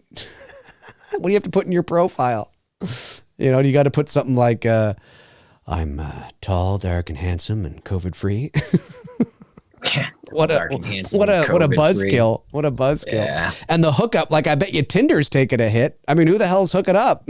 I mean, Well, you would be surprised, man. I see people posting videos of I have a friend of mine who just went down to Miami Beach for the weekend, and she was posting videos of her and her friends down in Miami, dude. And people are partying on the streets and no one's wearing a mask. And it's Florida's the most open state right now. And people are just I'm man, I'm about to move to Florida. Florida is open. Texas is opening up. Yeah. I mean, and you're not hearing anything change in Florida. No one's getting, you're not hearing, death tolls or anything crazy. Everything normal. People are just having a good time again. I'm that's the fucking shit I want to be at. What's this actor's name again? The big baddie here. This guy. I fucking love this guy. He's always playing. He looks like he's always playing a bad guy. He is, but he looks so great. He's got that look to him. I love his voice, love the sound. He was the bad guy in The Golden Child with Eddie Murphy. Yeah. He was the big baddie, and I'm fucking dating ourselves here, Tony, but I know. he is the big baddie. Not that people don't know we're in our 40s. He's the big baddie in The Golden Child, and he often does play a bad guy or something. That's right. Yep, he's the big baddie in The Golden Child. He is, and I forget his name. The chat room will let us know. The chat room will let us know what his name is. I never saw Game of Thrones. You're right, Able Alex. He was in Last Action Hero with Schwarzenegger. He was. That's right. That's right. Yep. And didn't he play a similar kind of bad guy in that movie too? I think similar. Yeah. It's kind of. Anyway. Yeah. He's great. Every time she comes on the screen with that look, I'm just thinking 11. That's all I can think of is 11. I can't see her in anything else. Charles Dance. That's his name. Charles Dance. Hey Google, how old is Charles Dance? It's got to be in the 70s. 74. Yeah, he's fucking great. I love him. 74. Yeah. He would have made a great Star Wars villain, Charles Dance. But totally Aaron, when you say cases, my real estate agent caught COVID and had asymptomatic symptoms. Okay, he's part of the Georgia cases, so you have to put that into context. They may have over 1 million cases, but is it asymptomatic cases? You know what I mean? You can't just throw the word cases out there and say Florida's doing horrible without the proper context. We're too smart for that shit now. We're not CNN anymore, just buying into the fucking drama that they want to spill to us every 5 fucking minutes. Yeah, there's a lot of confusion out there. And that's what I'm saying. You gotta, when you say cases, you need to put that into context of a lot of that is asymptomatic cases, which people are fine when they're asymptomatic. And something to keep in mind too, and this actually, I saw this tweet. I saw the tweet for myself, and I'm not, and you guys know me, I'm not about conspiracies at all, and I certainly don't want this show to make this turn at the moment, but to piggyback off of what Tony said, this is part of the reason why I think people are very confused and upset because of the lack of consistency and things not making any sense. For example, last summer, there was a tweet made by the Toronto Public Health something or other, and I forget the tweet's exact phrasing, but they said, this is Toronto Public Health now, they, on their Twitter account, they said that, and again, I'm paraphrasing, but they said that cases where people have died with COVID, but not necessarily of COVID, right. Yeah. is still counts towards the COVID death toll. Yeah. Well, we had the incident here where a dude died and he crashed his motorcycle. Mm-hmm. Okay. My sister was telling me about this, and because she's a nurse. And they counted him as a COVID death because he had COVID in his system. Right. That's not why he died. He died because he crashed his fucking motorcycle. Right. You know what I mean? Like, right. what the fuck? No. And this is, and look, and this is just an example of what is frustrating for some people is that, and then you realize, you think, and they went into reasons why they're doing that, but then you have to ask yourself, well, but they're not dying of it. You know what I mean? They're dying of something. This is why it's very confusing to a lot of people. And anyway, well, I lost all respect of the seriousness of this. Well, I told you, my sister, she caught it. She caught it full blown, full sick, fever, I remember you telling all me that fucking shit. And my sister's a registered nurse, and she went through her fucking 7 days. And then after her 7 days of being sick, she had another 7 days of fucking chilling out at home. And then boom, the hospital's like, you get back here. We need you to work. So I'm like, okay, so you're 14 days removed from catching this serious deadly virus, and your hospital's telling you that you can go in there and start taking care of sick people again. Okay, get the fuck out of here without how serious this thing is, right? The lack of, I think the problem is that I think they did the right thing in the first few weeks or the first few months. I think maybe from March through May, I think it was the right thing. But the problem that I feel is that, you know, new evidence has come out that where we understand, what's going on more, but we haven't made the adjustment accordingly. And we're still behaving, and I'm just feared that the economy of everywhere, whether it's here, everywhere, States, it's not just us now, it's everybody. Everywhere, that the economy, that the effects on the economy are going to be far worse than the effects of the disease, and it's just it's the lack of consistency that's so unfortunate, and that's what gets people angry. Is that so we can have this open, but I can't do this, or we can do this, but we can't do this. Hang on a sec here. We need to. Anyway, we're still all dealing with it. Ronan and King Ghidorah died from fucking COVID. What the fuck? He did. He absolutely did. He absolutely did. Well, even though Godzilla became fully nuclear and destroyed King Ghidorah, it was the nuclear blast. It was later discovered by one of the scientists that King Ghidorah actually had COVID, and it's being counted towards the COVID death. Are you getting the shot, by the way? Just out of curiosity. Probably not. No, I don't feel the need to at this time. I will probably get. If it ain't broke, don't fix it. Well, no, and it's not because of any conspiracy. It's more the sense of that there are some people that get flu shots and end up getting sick, and if they make life, I just don't like putting foreign shit into my body unless it's a woman. If they make life, just try to make light of it. That's all. If they make life a living hell, which they could, in terms of, you won't be able to fly if you don't have proof that you have it. You won't be able to do this. You can't. Right. I mean, then, what the hell are you going to do? You can't, you know what I mean? And they may do that. But at this present time, no, I don't have a desire to at the moment or a need to. Unless they basically put a gun to my head and I have no choice in the matter, then I will. But I'm not going to do it. Yeah. And some people just are like that. There are some people I know, they're like, I'm not getting it because I get sick when I get it. If Michael Myers dies and Halloween ends, it'll be from COVID. It might be. That's what someone said in the chat. That's what I said. Yeah, no, I know. It might be. It might be. That's fucking hilarious. Dude, if they're wearing masks and Halloween ends, I'm going to be fucking pissed. No, they're not going to wear masks and Halloween ends. No. Yeah, you never know. No. Well, they'll wear it probably to shoot the but not in the movie. And it's set in modern time. Well, actually, no, it's all on the same night. So technically, it's still 2018. No sense. So, Here we are. So we are well into this movie here, of course. Godzilla's already retreated, right? And they need what's his face here to go and sacrifice the dude's himself. going to and I save love that Godzilla, scene. right? I think that scene's really cool, where he goes and he sacrifices himself to actually wake Godzilla up and bring Godzilla back to become fully fucking nuclear. Like that's like insane. Do you know? I don't know if this is like this in Toronto, but do you know that there are certain stores now that we can get fine penalties for not wearing a mask in Georgia?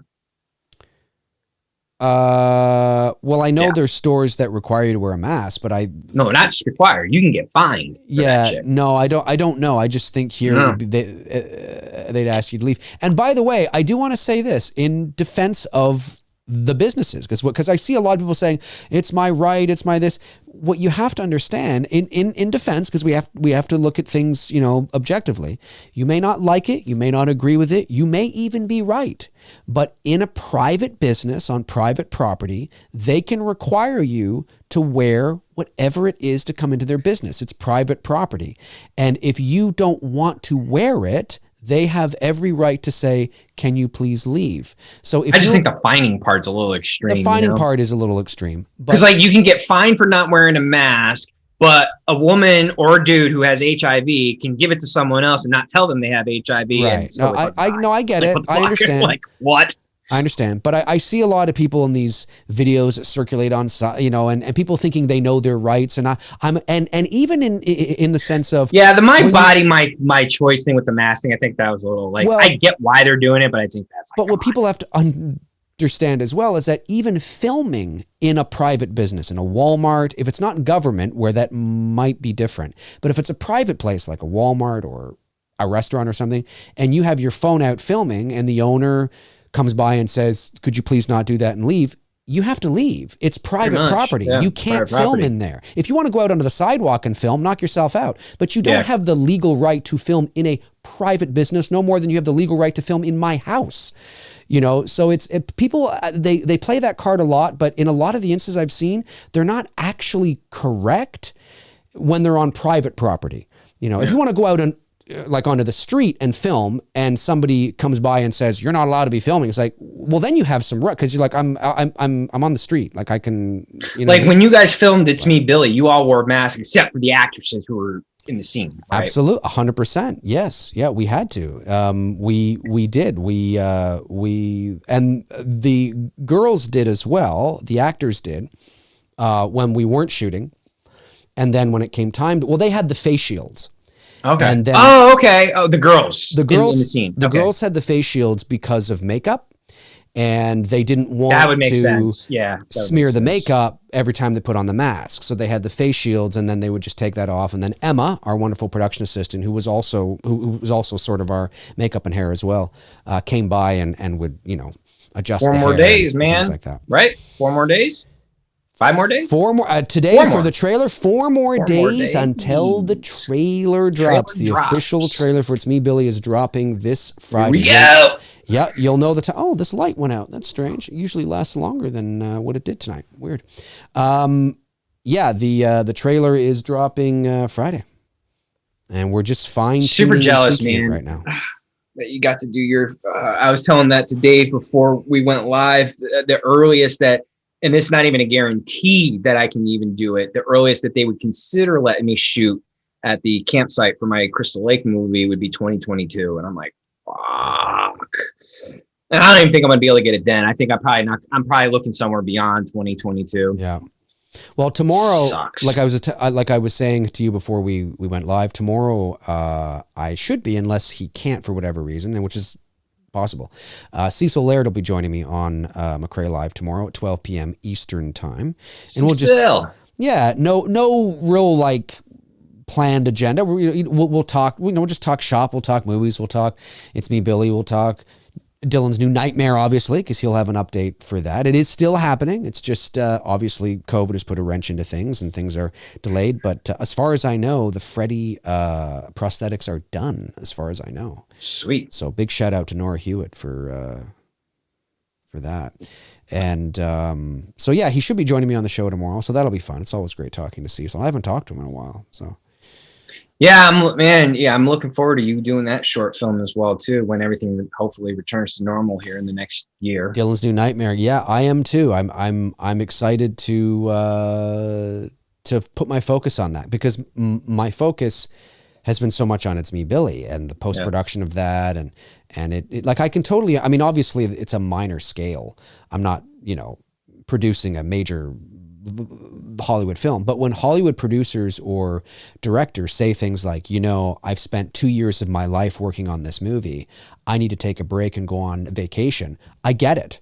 Like, I've spent nearly 2 years of my life working on It's Me, Billy, and I'm fucking exhausted, and once the movie is out there, rain or shine, people love it or hate it, you do feel like you're like, okay, I just need a vacation now. I need to, I need a break. Yeah. There might be a break from two dudes for a minute once Dave is done. Maybe there might be, I might take just a week off and just do fuck all. You know what I mean? Because I would, man, what the hell? It's a lot of work. Like, it's, especially because you're taking on so many roles, right? You know what I mean? Director, producer, writer, post-production, editor, sound mixer, sound designers. I mean, it's a lot of work. And, but I love it. I don't not love it. It's great. I love it. I wouldn't rather be doing anything else. But I really get, like, I can only imagine what that would be like doing a major feature, that you're working on for 2 years. And like, at the end of the 2 years, you're like, fuck, I need to just check out for a bit.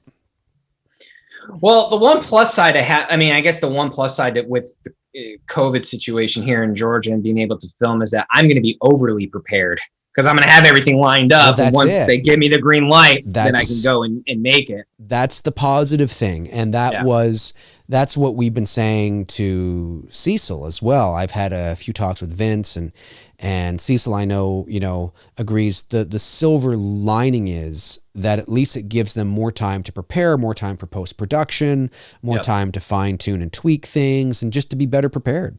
We were going to launch our Indiegogo campaign for It's Me, Billy in April of last year, and we didn't end up doing it till 3 months later, and that 3 months actually was beneficial. Yeah. It helped to give us some more time to fine-tune the campaign, to fine-tune the perks, work on a couple things. So that is the positive, I guess, out of it. Damn, this movie still got 42 minutes left into it. Holy shit. I know. It's a long movie. It's like a 2 hour and 20-minute movie. And they're still trying to rescue Godzilla because fucking Ronin and King Ghidorah are fucking wreaking havoc right now and destroying the country. Yeah. Yeah. It's an epic film. It's an epic fucking movie. I don't understand how people don't like this. Do you think they could have cut back on some of the time on it, or no? You probably could have. I mean, yeah, it's probably, look, it's 2 hours and like 20 minutes or something. You might have been able to make the movie 2 hours. Maybe I will say I'm a fan of the fact that they destroy Fenway Park. You're a fan of oh, right. Well, I'm a Yankees fan. Man. Right, of course, of course. Of course, that rivalry isn't really even the same like it was when I was a kid. It's funny how in this scene, although he may not be, there's a scene of like a woolly mammoth character where the Mastodon. Where like the headline says like the Titans attacking have stopped or something. And then on the screen above it, there's like a guy doing the weather. And if it was me sitting at home, even if I was up here in Toronto, nowhere near Boston, although Boston's not that far away from me, but nowhere near, you know what I mean? I'm not anywhere near the epicenter of what's going on. I don't think I give a fuck about what the weather is. For real. I think I'm going to be glued 24/7, not getting any sleep, to these epic, mythic, godlike creatures that have risen from the ground, and all of a sudden are attacking and murdering the planet, transitioning us into an apocalyptic sort of type of scenario. I don't really care if Jimmy's Little League game is canceled tomorrow because of rain. I gotcha. Even if it's, and how can life go on? Like, if this was actually happening around the world, how can life continue to go on elsewhere? Like, how could, holy shit, honey, a woolly mammoth, Godzilla, and King Ghidorah are just tearing the shit out of But it's sunny out by the beach. But you know what? Is your mother-in-law still having us over for dinner tonight? Great. How can you, you know what I mean? It's like, I got you. No, is that Little League game still on tonight? Are we still having that barbecue? You know, it's like, holy shit. Crazy. How is that even possible? Diehard drummer, believe it or not, in Connecticut, especially Connecticut. He asked Tony, just out of curiosity, how are you a Patriots fan but a Yankees fan? Very common in the state of Connecticut, where you have a lot of Yankee fans who are Pats fans and a lot of Red Sox fans who are Giants fans. My grandmother was a diehard Red Sox fan, but she was a diehard Giants fan. And apparently a diehard Keanu Reeves fan. Oh, a diehard Keanu Reeves fan too. Yeah, absolutely. That in Connecticut, because we're split in the middle of those two cities. You find that commonality more frequent, believe it or not, with a lot of Connecticut native people. Don Wilk 91 says it'd be the same if aliens came down. It's totally true. Very true. Holy shit! Aliens are real. They're here. And it doesn't even matter like what. Holy cow! This is amazing. Jimmy, come on, Jimmy, get your tights on. We got to get to the ballpark. You know, tights. Yeah. You know. Get your uniform on. Dad, there's aliens. Yeah, I know, but Unless it's signs, then you got Joaquin Phoenix sitting in the closet. That's true. Yeah, that's true. Yeah, with the baseball bat. I loved the movie Signs until the last like 20 minutes. Swing away. Didn't like it. Didn't like that at all. Didn't like that it was so mysterious and so eerie and so I'm gonna watch that tonight suspenseful. when I go to sleep.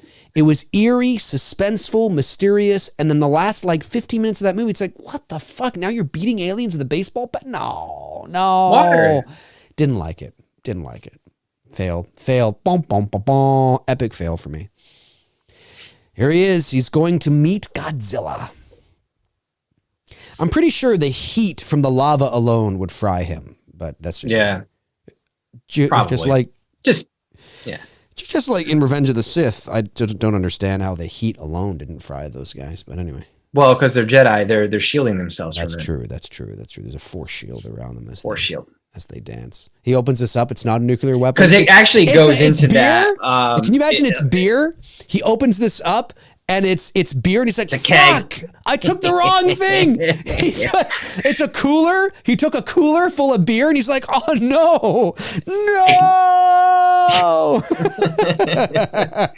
Why does he keep looking at that watch? Is there something significant with that watch? Well, I think it's, yes. Yeah, there is. I forget what it was now at the beginning, but yeah, there is something. There he is. There he is, Godzilla. Sleeping on the job there, big boy. He's weak. He's sleeping. Come on, Godzilla. They need you. I love how he opens his eyes here and he's like, who the fuck is this? What the fuck is this dude doing down here? Can you look at the size of him compared to everybody. It's so great. Did he smile? Godzilla? I hope not. Shouldn't be smiling. Looks like he smiled for a second. Yeah, he smiles. He's like, hey, what's up? He's like, sup? Sup, dude? Sup, man? What's going on? I got a story to tell you. I was the greatest football player to ever play. Scored 4 touchdowns in a single game. That's right. That's right. Goodbye,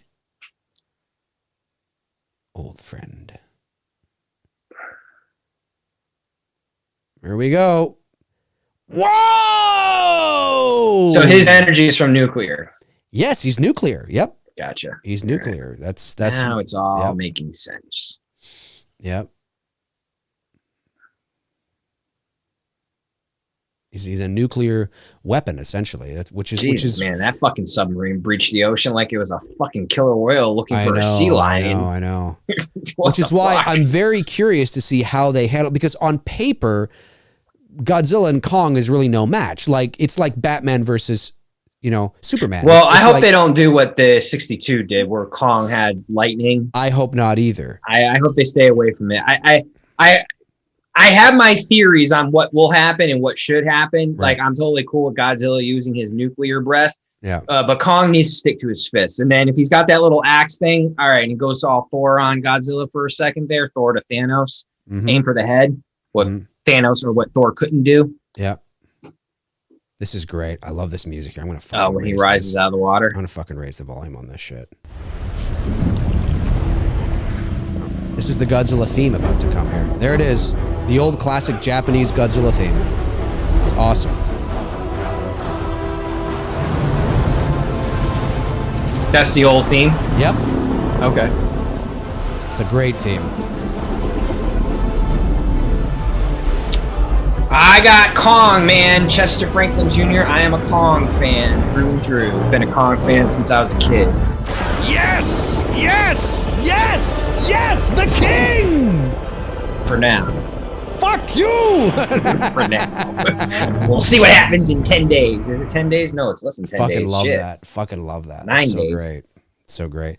But what was I saying before that? I forget now. We were talking about, I forget. We were talking about Kong not having the lightning ability. Like I hope they don't do that. On paper, Godzilla should destroy King Kong, no matter the size of Kong, because Godzilla's nuclear. It's like on paper, Batman versus Superman is comical.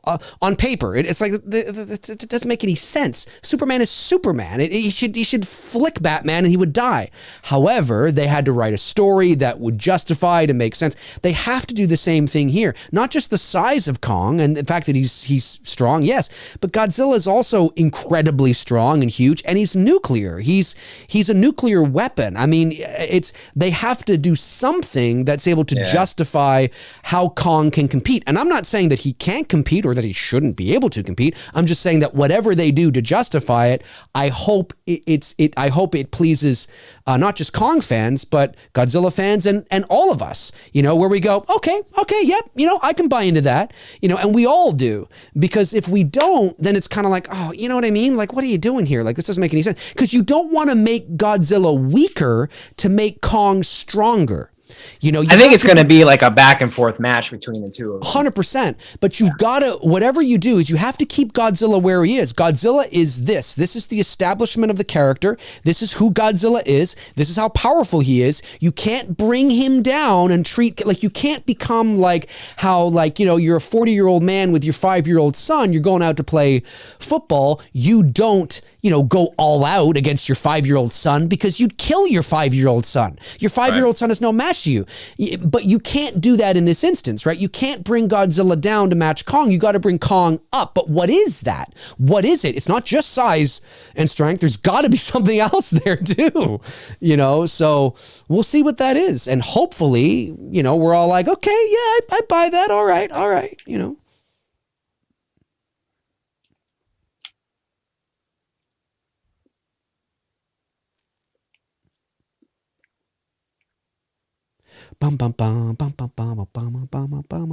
Yeah, Charles Dance should have been in a Star Wars movie as a villain.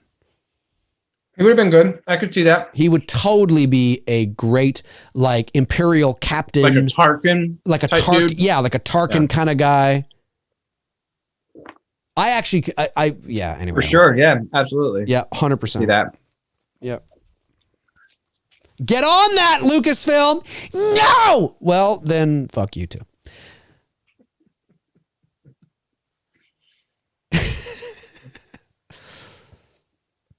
God, I'm so over that franchise.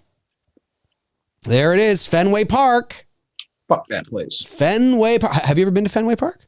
Oh yeah, plenty of times. That's awesome. I've gotten into a few fights at Fenway too. Wow, like fights with Boston fans? You gotta remember, man, back in the day, dude, like it's not like that anymore, but back in the day, before the Red Sox won their World Series in 2004, the rivalry between the Yankees and Red Sox and the hatred between the fan bases. Oh yeah.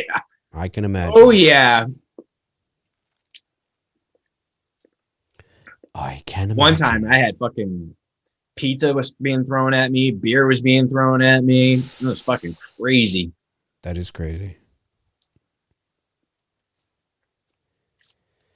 Millie Bobby Brown. I was one of those Yankee fans that was not afraid to go to Fenway and wear my Yankee shit. I didn't give a fuck.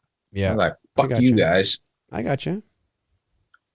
And it should be all fun. You know what I mean? Like, it sucks that people take it so, like, back in the day though, it was dead serious. That's what I mean. And it's unfortunate that it has to be like that. Like, dude, like, just, you can, like, it's all fun, man. Like, fuck.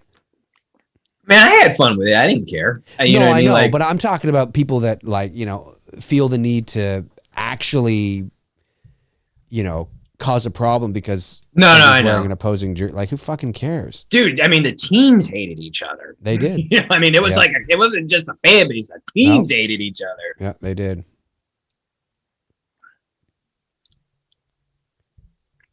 I love seeing the old 70s footage of like Thurman Munson and Carlton Fisk fighting each other. Yeah. You know, I know the catchers, you know, because one catcher slid yeah. into the guy, you know, hard. And Yep. Yep. yeah, there was no love lost for many years. But we live in a different world now. I don't think that rivalry will ever be the way it was. We're just we live in too much of a PC. Let's be nice to each other, which is cool. Yep. There's nothing wrong with that. I mean, there's, you know, but the fans today they'll never get to experience what that rivalry was really like during its heyday. Right.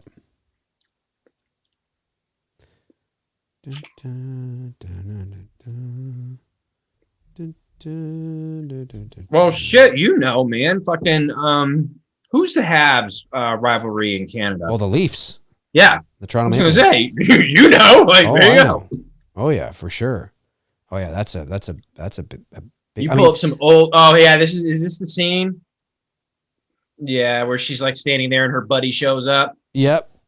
And then she has that she's smile. She's pulling her 11 scream. Yeah, there it is, Godzilla. And then here comes the look. I get you though. It is kind of cheesy. I mean, Well, it's cool, but it's yeah. He's not saving her. Godzilla didn't come to save her. It's like, oh my God, this little fucking kid I don't give a shit about in Boston. I got to go save her. No, he's going because he doesn't want King Ghidorah.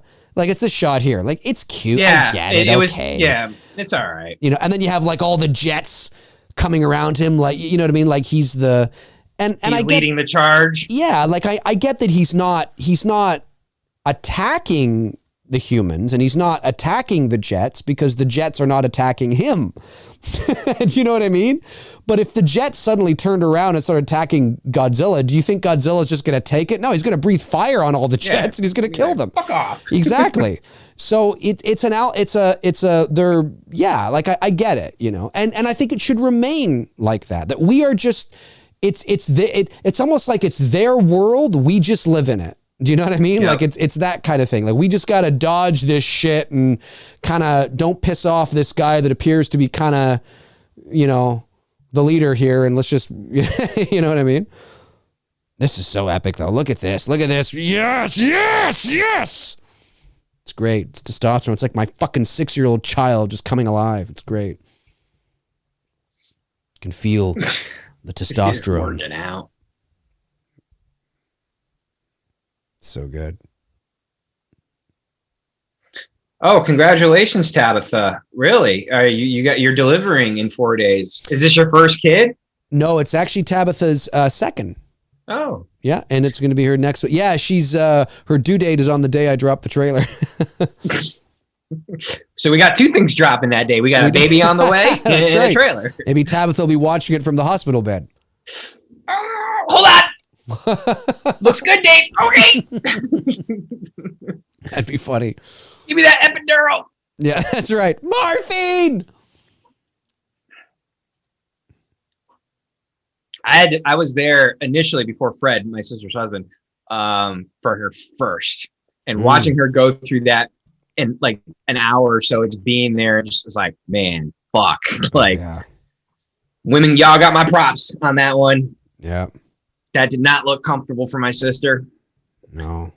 I was so happy when Fred got there too. I was like, man, I don't think I could have survived another minute. No. It's definitely a, you know, spiritual thing to watch someone giving birth to a child, but yes. it's Now it's not an easy thing too to watch a woman go through that. doesn't Vera's character in this movie die? She does die, right?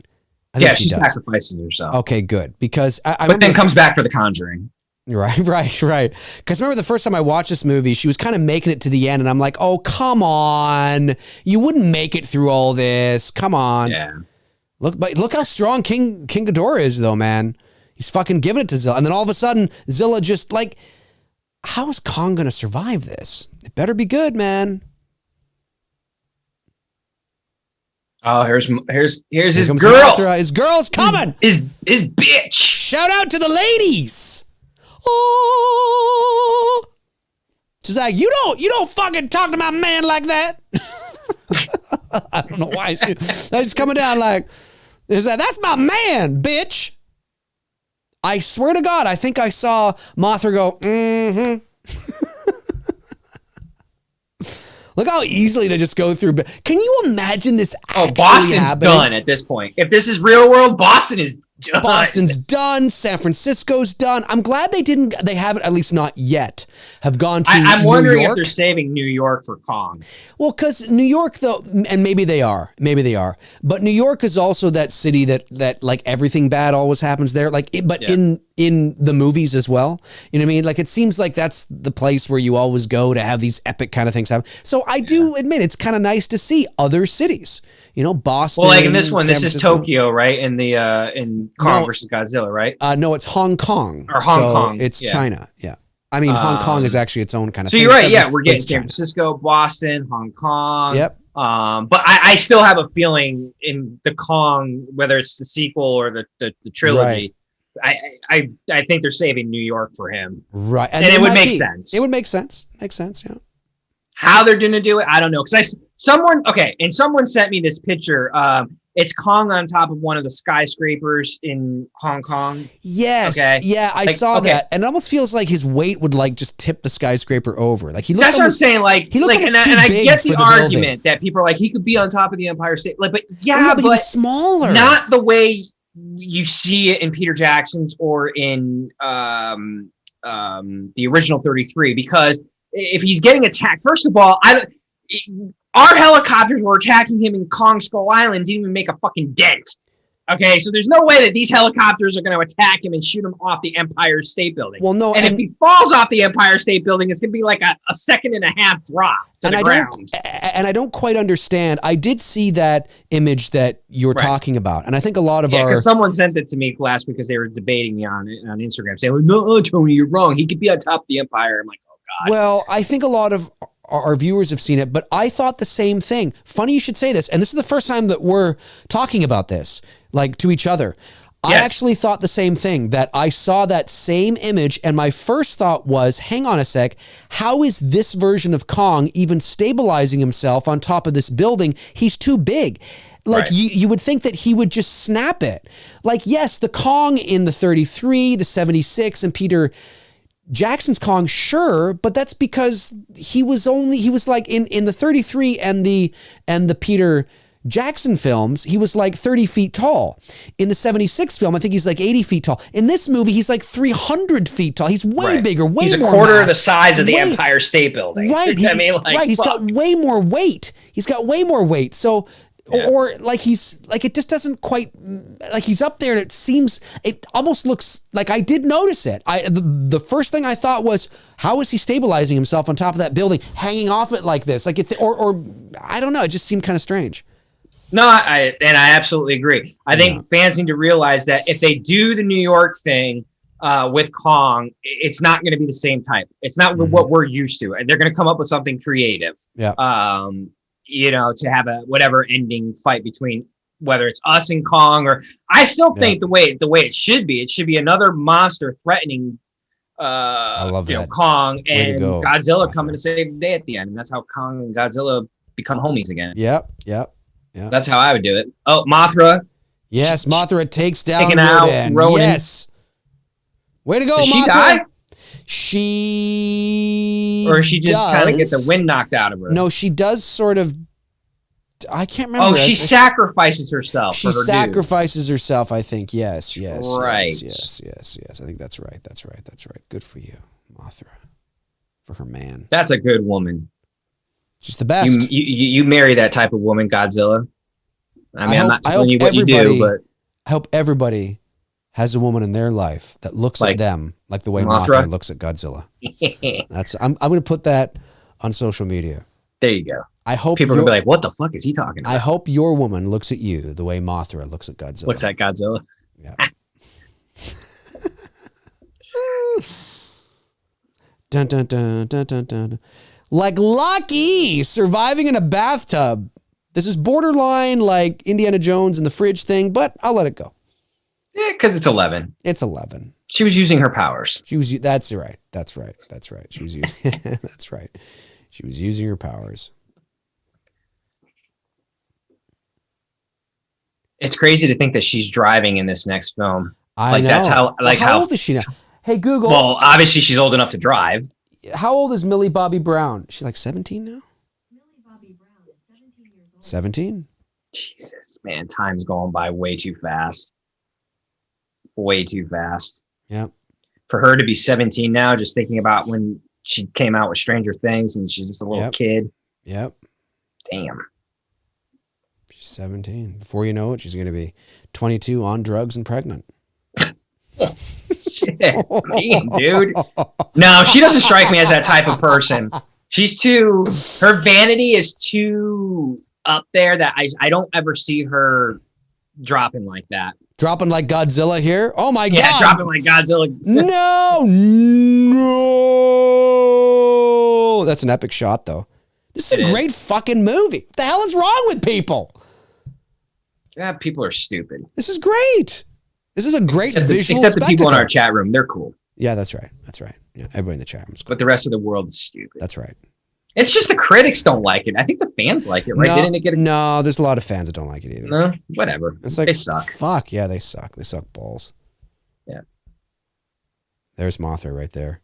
She's about to get it on. Throw on that Marvin Gaye! See? Let's get it on. During this whole thing. So what's she doing? She's healing him, I think. Oh, she's healing something, him. or something like that. And I forget now. No, she's sacrificing herself. Yeah, she's going up against King Ghidorah, which she's got no chance. She's got no chance. I was gonna say, man, this. She just sacrificed herself. But hey, she doesn't go out like a chump. No, she goes out in a literal blaze of glory. Yes, that's right. That's right. And all the Mothra's little. Oh, she knew what to do. That's she right. knew that, like, she had That's to have right. her vaporized so that she can go That's on. right. That's right. The essence is sprinkling down on top of Godzilla, giving him the strength he needs to rise up from the ashes and right, because he gets all like King Ghidorah. jolted from like his body's like. Doesn't he look like all fiery and shit when he gets up here? Exactly. Oh, he goes full on. I'm telling you, he's full on like Godzilla, not just breathing nuclear fire in this moment here. And I don't think this is something. So you're telling me what Mothra was to Godzilla, right? It was like the Viagra is kicking in. Yes. Gotcha. Yes.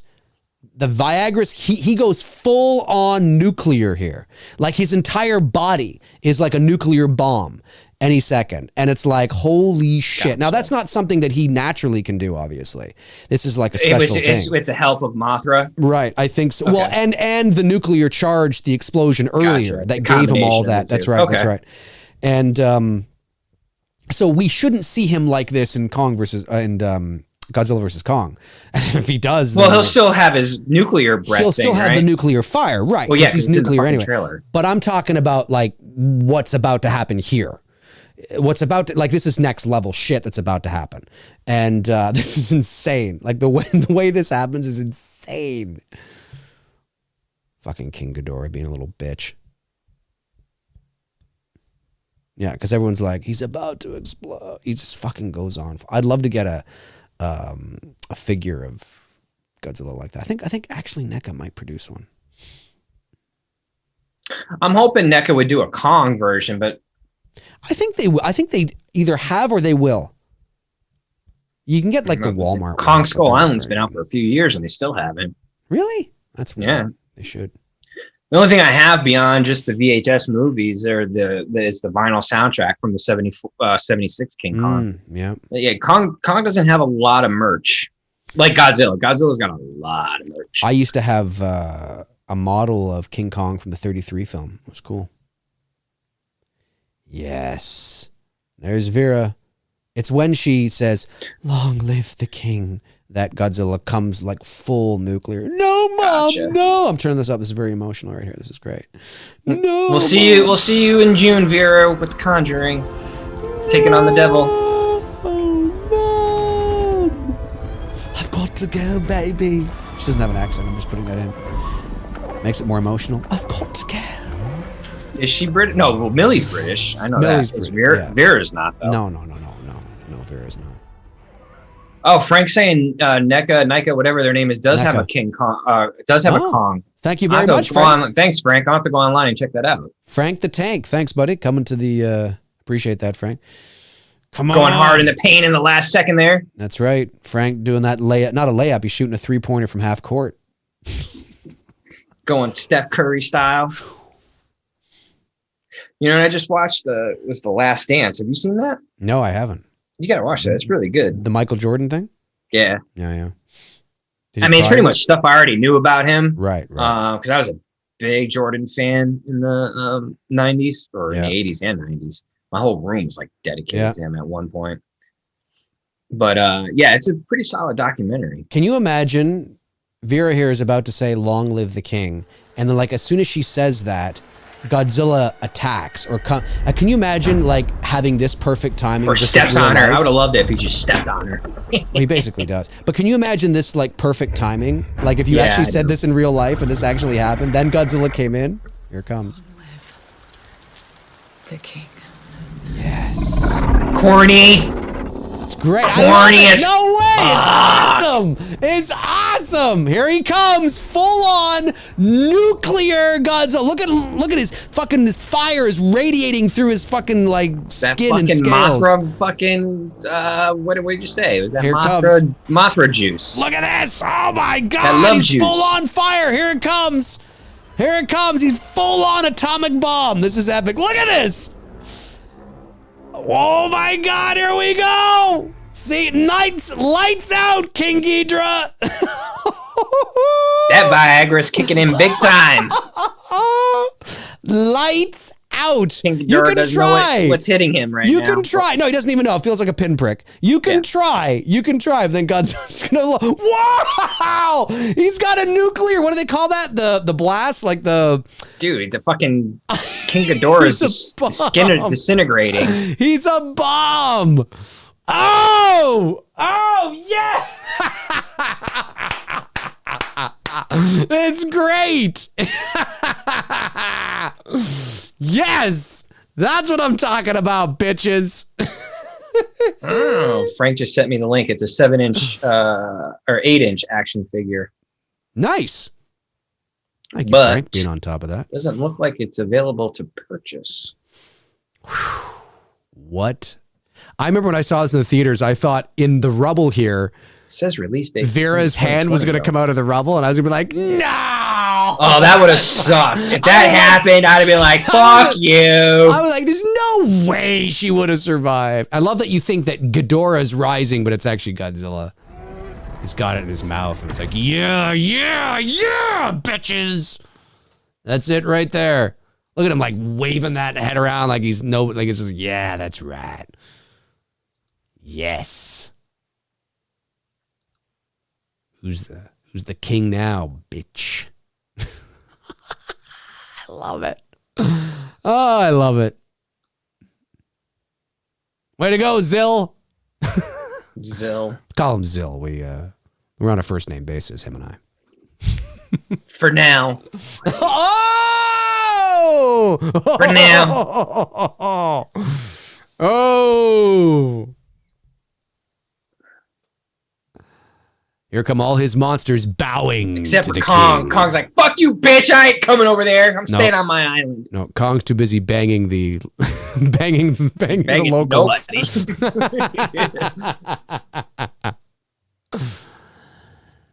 The king. Oh, Ronan survived. Rodan, you mean? Rodan, Yeah, I think. Rodan survived. I guess he did. Yeah, he survived. And now he's bowing to the one true king. For now, as Tony would say. Kong don't bow to nobody. Nope. He's too busy. Is there an He's end too credit busy scene in picking this his movie? bumhole. Learning sign language. Right. Exactly. Is there an end credit scene in this film? I can't remember. Yes, there is. No, I don't know. Actually, is there? I'm not sure.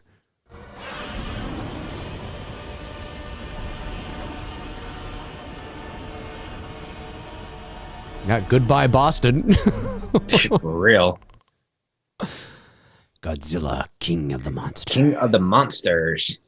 God damn, that was a long movie. That was a long movie, folks. That was a long movie. Woo! Let me just go to the end here and see if there is an end. Yeah, I'm with you. I'm skipping along to see if there is. And looks like there is. Oh, there is. Is there? Hold on. Go back. Rewind. It's a brave new world. Oh, I see the Georgia Peach sign, so they did some of the filming here. Yep. Okay. My men, they don't ask for much. Can't fish here anymore. Who is the in memory of these two people that they're showing at the end here? Who is that? I don't know. Oh, I thought you would. I'm not sure. Oh, I'm not there yet. I don't think. Hang on. Oh, okay. I might know. Hang on. I'm still at the point where they just turned on the lights. Gotcha. And Charles Dance, the Imperial officer, is walking towards the camera with his mean, stoic face. I still haven't seen what they're looking at yet. He's looking. Oh, what is this? Oh, it's King. It's one of King Ghidorah's heads, isn't it? Isn't that the head of? So it's not dead. It can regrow itself. Ooh. Right? Oh! Right? Technically? Oh! I think so. I think that's what that means. Oh, King Ghidorah might be back. Which means that could end up being Kong and Godzilla's becoming boys again. Maybe. That's what brings them together. That becomes the ultimate threat again. Well, I know. Well, actually, I think in Godzilla versus Kong, I think it's Mecha Godzilla. I get that, but I mean, like, you mean down the road? Down the road, how to bring them back and like have Maybe. like an Avengers Endgame type moment. Is, Maybe. yeah, you bring back King Ghidorah, but even stronger. Yep. You know, with all the monsters now on its side, and then Godzilla by itself, but then Kong comes to the rescue and saves Godzilla's ass, like always. Oh. Oh, wait, it's too far. Hang on. The camera's not really stable. Oh, that should be okay for now. When I move this around, it moves. There we go. That's better. Now the camera's not moving. It's more stable. Amazing, folks. That was Godzilla, King of the Monsters 2019. Did you watch along with us? Did you not? Did you not care? Are you just here for the banter and the sexy faces? Maybe that's why. Let's go over to the super chats and see some of the super chats. There wasn't many. There was only a couple. Yeah, there were a few that came in though. We got Intel Wild, my man. Intel Wild sent in quite a few. Intel, sort of saying the exact same thing, but he's amazing. Intel is amazing. Intel sends in 5, 10, 15, 20, 25, $30, 5, 5, 5, 5, 5, and 5 for a total of $30. Thank you so much, Intel. And he just says, we want Billy, we want Billy, we want Billy, we want Billy, we want Billy, we want Billy. 4 days. Well, almost 3 days now because we're. That's right, for the trailer. For the trailer. Yeah. And Gary Rangel sends in a $2 super chat and says, did you all watch Zack Snyder's super chat? Snyder Cut, you answered that earlier. I have not seen it. Obviously, I don't have HBO Max, so I have not seen it. Same. I probably I haven't watch bought anyway. HBO Max yet, so I haven't seen it. There you go. Intel Wild. Oh, he sends another one. $5 says, quote, you let her go. Quote, I found you. Those, of course, were the two lines that Billy said in the teaser trailer. Yep. Sean Sheridan sends in €5 and says, excited for It's Me, Billy. Sure will be miles better than the garbage remakes. Do you prefer Blu-ray or streaming and most anticipated film of 2021? Well, I'm more of a physical media guy, so I will always, look, there's no denying the convenience and the ease of access of streaming is amazing. But, I love physical media. I love the tangibility of it. I know that's not really a word, but I love... No, it is tangible, Yeah. Tangible, absolutely. but I don't know if tangibility is the word. Well, I know, but I got what you were But you got what I was saying, right? I love the tangible nature of it. I love the smell. I love, of course, but they're not what they used to be. Like back when DVDs first started coming out in the late 90s, you would open up a DVD, it would come with like a booklet, and it would come with like now you buy old DVDs in the $5 bin at your local Walmart, you open it up and it's got like, a recycling sort of sign on one side, no pamphlet, and even the DVDs sometimes don't even have art on it. It's just like a plain DVD that looks like it was burned in your, your fucking computer from 2006. It's, and I get it. I get that we're moving everything online, but there's something about the physical nature of buying a Blu-ray or a 4K or back in the day, DVD, VHS. I love it. I feel like I really own it because in a lot of ways I do. With streaming, when you buy a digital copy or you're relying, let's say you don't buy it, you just rely whatever is on Netflix, Hulu, whatever. they can stop at any time, and you don't own it, and they can and the thing that frustrates me about Netflix too is that they will put movies on there, and I get it, they have the rights to have a certain film on there, but then once those rights expire, once the lease, so to speak, they're leasing these films expires, then the movie comes off of there, and now you can't watch it anymore. Having the physical copy of the movie, you really do own it, you know, and I like feeling like that. It doesn't matter what happens online. I don't have to worry about internet connectivity. I don't have to worry about anything. I can just, of course, I need power, of course, so I do have to worry about electricity. But if I have, you know, a Blu-ray player and a TV, or a VHS player and a TV, I'm set. You know what I mean? And I can just pop it in. I don't have to worry about all that. So I definitely will miss, but it's inevitable that eventually physical media will go by the wayside completely, or at least, you know, who knows. But I'll miss it. I don't know. But Tony, what about you? Well, you're sort of a streaming. I'm opposite to you. I'm yeah. a digital guy when it comes to movies, but I'm a vinyl collector. So I like the tangibleness of putting a record on a turntable and playing my music that way. That's my favorite way. I've been doing that since I was a kid, and I don't think vinyl is going to go anywhere anytime soon, especially because of the resurgence it's had. And I love that it's having a resurgence, because there's a lot of records that came out in the 90s and early 2000s that were only released on CD, and some were released on cassette, because cassette was still hanging on by a thread then. Right. But now they're releasing them on vinyl, and I like that, even though it's not the analog vinyl that we got growing up as kids in the 80s and 90s, 70s and 80s and back. Yep. But it's still like, I got the Rob Zombie Halloween soundtrack, which is a great soundtrack because he put on a lot of great music. Now, the music that's part of his soundtrack was done analog, because it's a lot of the classic rock tunes like Kiss and whatnot. Yeah. But it was the digital version of it, because I can hear it. I when you listen to music enough, you know the difference between listening to a tune that's an analog song versus a digital song. Not that it's bad, but yeah. I get you. Yeah. Yep, I hear you. I get you. And then Luis Nunez says Godzilla vs. Kong is meant to be seen at the movie theater. I agree. Luis Nunez but also not open. There ain't shit we can do. Lewis follows up with not really a versus movie if they're going to team up to fight Mechagodzilla. Well, I think that would come near the end. Godzilla versus Kong, they definitely do fight each other, so it is a versus film, but I think they're likely going to have to work together to face a larger threat, I think is likely what you're probably going to see. And then what others? I want to make sure I don't miss any here. And then we have Danny L. sends in a $5 super chat. Thank you, Danny. He says, did you and Tony see The Flash go faster than the speed of light and literally break through time in the Snyder Cut? Not. So I don't have HBO Max yet. So not seen it. Not seen it. Don't know. I mean, I know who you're talking about, but I don't know.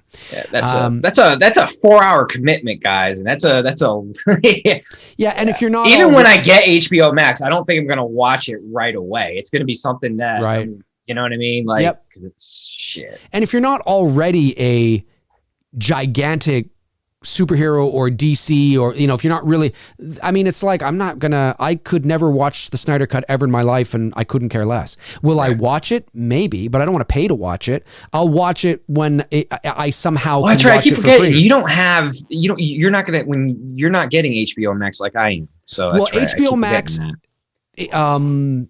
Max has yet to expand beyond the US. So it's not available in Canada. It's not available in Europe. Now there's a streaming service here in Canada, which is only available in Canada through Bell Media, which is called Crave. And we can get it through that, but I have to sign up for that. And it's like, no, I don't want to sign up. Why so is it Crave the McRae? Crave the McRae. That's what it is. That's what it is. Crave the McRae. But anyway, no, so I haven't seen it yet. Harry Hagan sends in $9.99 super chat. Thank you, Harry. Says, D&T, do you think Uber's success automatically makes you an asshole? For a minute, I thought you were talking about the ride sharing, the like. Uber. Yeah, I thought so too. I was like, I was like, what? I was talking about this Uber success. Well, I don't know. MJ, I'm assuming he means Michael Jordan or Michael Jackson. MJ is one of the best ever, but by most accounts, he's a major asshole. It probably means Michael Jordan then, maybe, if we're talking about, I don't know about the chameleonaire thing. I mean, I don't care about shit like that. But I will say this. I mean, for MJ to be as good as he was and how he led his team, yeah, he had to be an asshole. I mean, you're not going to want someone, especially you're talking about back then. You're talking about 80s, 90s NBA, which was a lot entirely different, not soft. LeBron James throwing out two women because they're freaking getting on his case during a game and he's offended by it. No, you didn't have that type of pansy bullshit going on. Right. It was just a different league. And yeah, he was a hard ass. And I do think you have to have a bit of to be successful in life. I do think if you were behind closed doors with most successful people, there is a bit of an asshole persona to their personality, a little bit of an edge. I don't think it's intentional. I just think it's a driven attitude.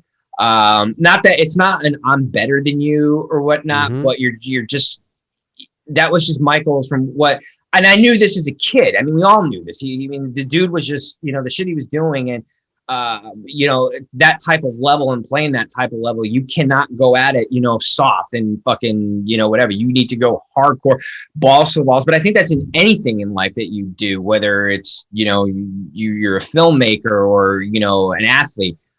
You're going to have a bit of an edginess sometimes that will definitely rub people the wrong way. And I don't think it's done deliberately. Like, do I think Michael Jordan's walking around out there like, yeah, I want to be the world's biggest asshole? No, it just kind of comes with the territory. And I think if you were to sit down with most successful people like him, you're going to find that there's a lot of commonality there. Do you agree on that, Dave? Yes, I think so. Well, I think it's also important to remember that, not everybody who makes a lot of money or who sees that kind of success is an asshole. But I think it's important to understand that, our perceptions of certain people, we tend to see certain people in certain ways. Where are you guys here? There we are. We tend to see certain people in certain ways. Very few people will ever see that kind of success or live that kind of life.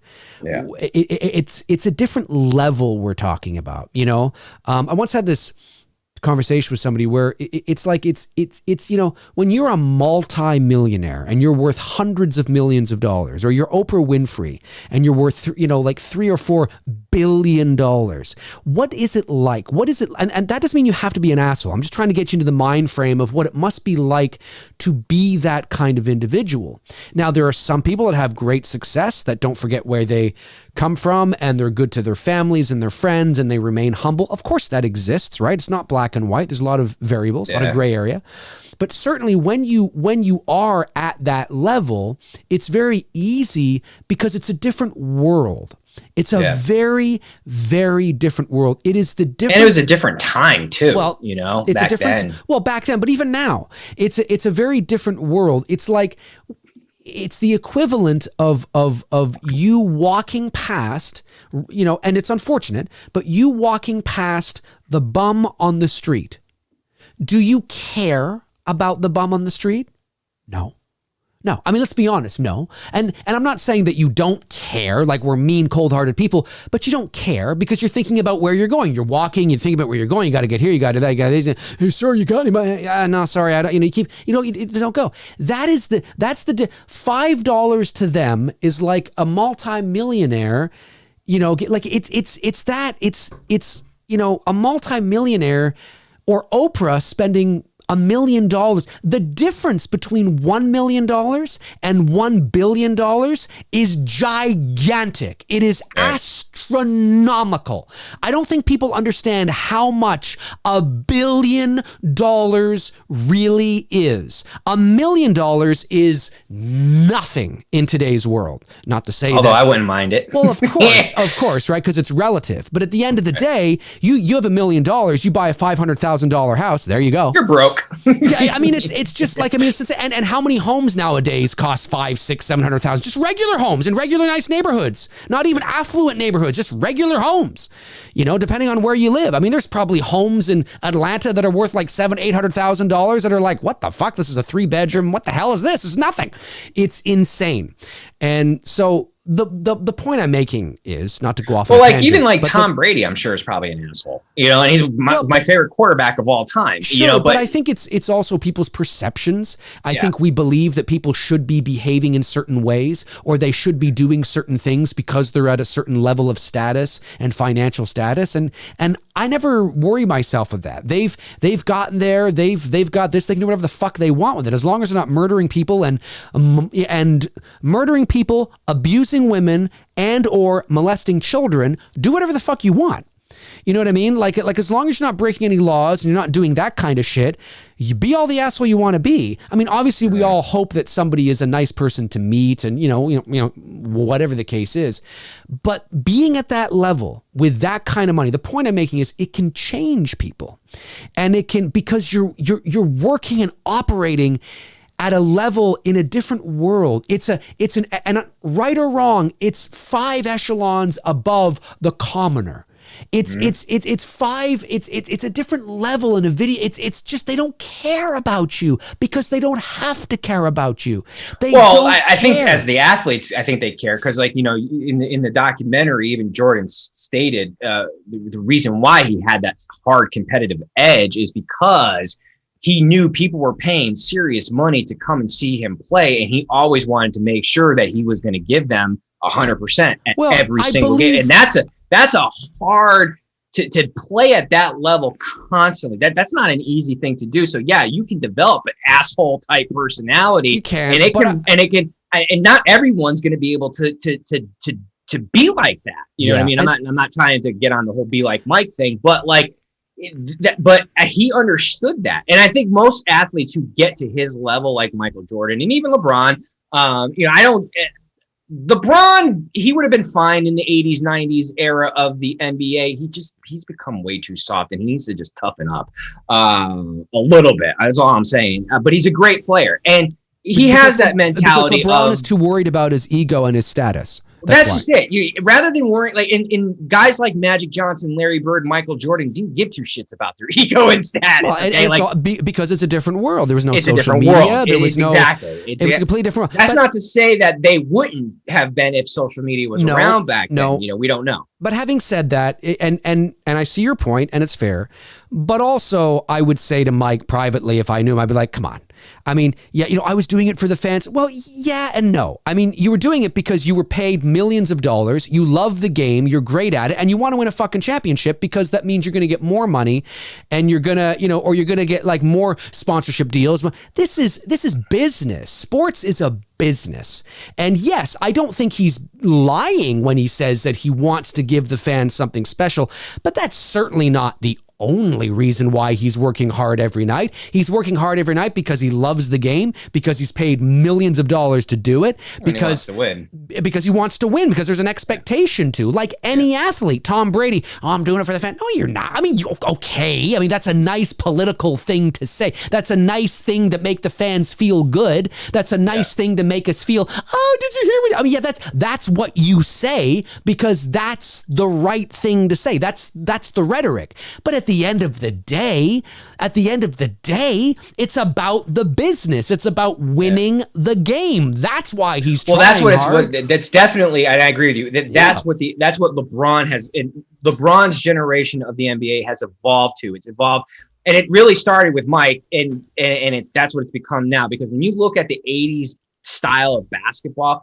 mean, it was really just about the game, and it was fucking hard nosed, fucking come down the lane, and we're gonna fucking beat the shit out of you, and you're gonna leave here with fucking broken bones and shit. And I do miss that. I do miss that type of competitiveness of, you know, the Larry Birds, Magic Johnsons, and the, you know, Michael Jordans, Isaiah Thomas, you know, the great Pistons of the '80s as well too. I mean, it was a fun fucking time. But what you just said there, that's unfortunately what happened with Jordan. And it started with Jordan because, you know, Nike, you know, signs to go with Jordan, and next thing you know, they're off and running with the Air Jordan brand.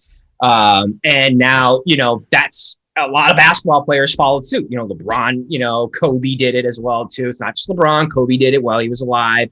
And it's like you said, it's now a fucking business. And I think it takes a lot away from the purity of the sport. Right. Yeah. You know? No, I and agree. I miss that. I miss what we had growing up in compared to what the kids are getting now today. I understand. Mark Green says $1 million is nothing. Middle class disagrees. Well, Mark, again, think about what I'm saying. I'm not, He was being nuanced. With right, it. right. I'm not being literal in the sense that it's literally nothing, right? And maybe you are too. You know, you're I being, think he is you know, too, yeah. Facetious, but we have to remember that when I say $1 million is nothing in today's day and age, your home, like, and if we're talking about the middle class, usually when people think of getting a lot of money to the point where they don't have to worry about money anymore and they can retire, and of course this depends on your lifestyle. There's a lot of variables. It depends on your lifestyle. It depends on how good you are with money. It depends on what you do with that money. 100%. You could take $1 million, throw it in the bank. I don't know what the interest is on $1 million a year, but it's possible depending on your lifestyle. And I don't mean you, I mean you in general sense. Yeah. Depending on your lifestyle, the interest alone may be enough to live off of. You may be able to live off the interest on $1 million alone. I don't know. But generally speaking, when people win the lottery, they're talking millions of dollars where they don't ever have to worry about it again. And in today's society, $1 million is not what $1 million was 50 years ago. I mean, your homes, middle-class homes, if we want to talk about the middle class, a middle-class home in a neighborhood could cost you $450,000.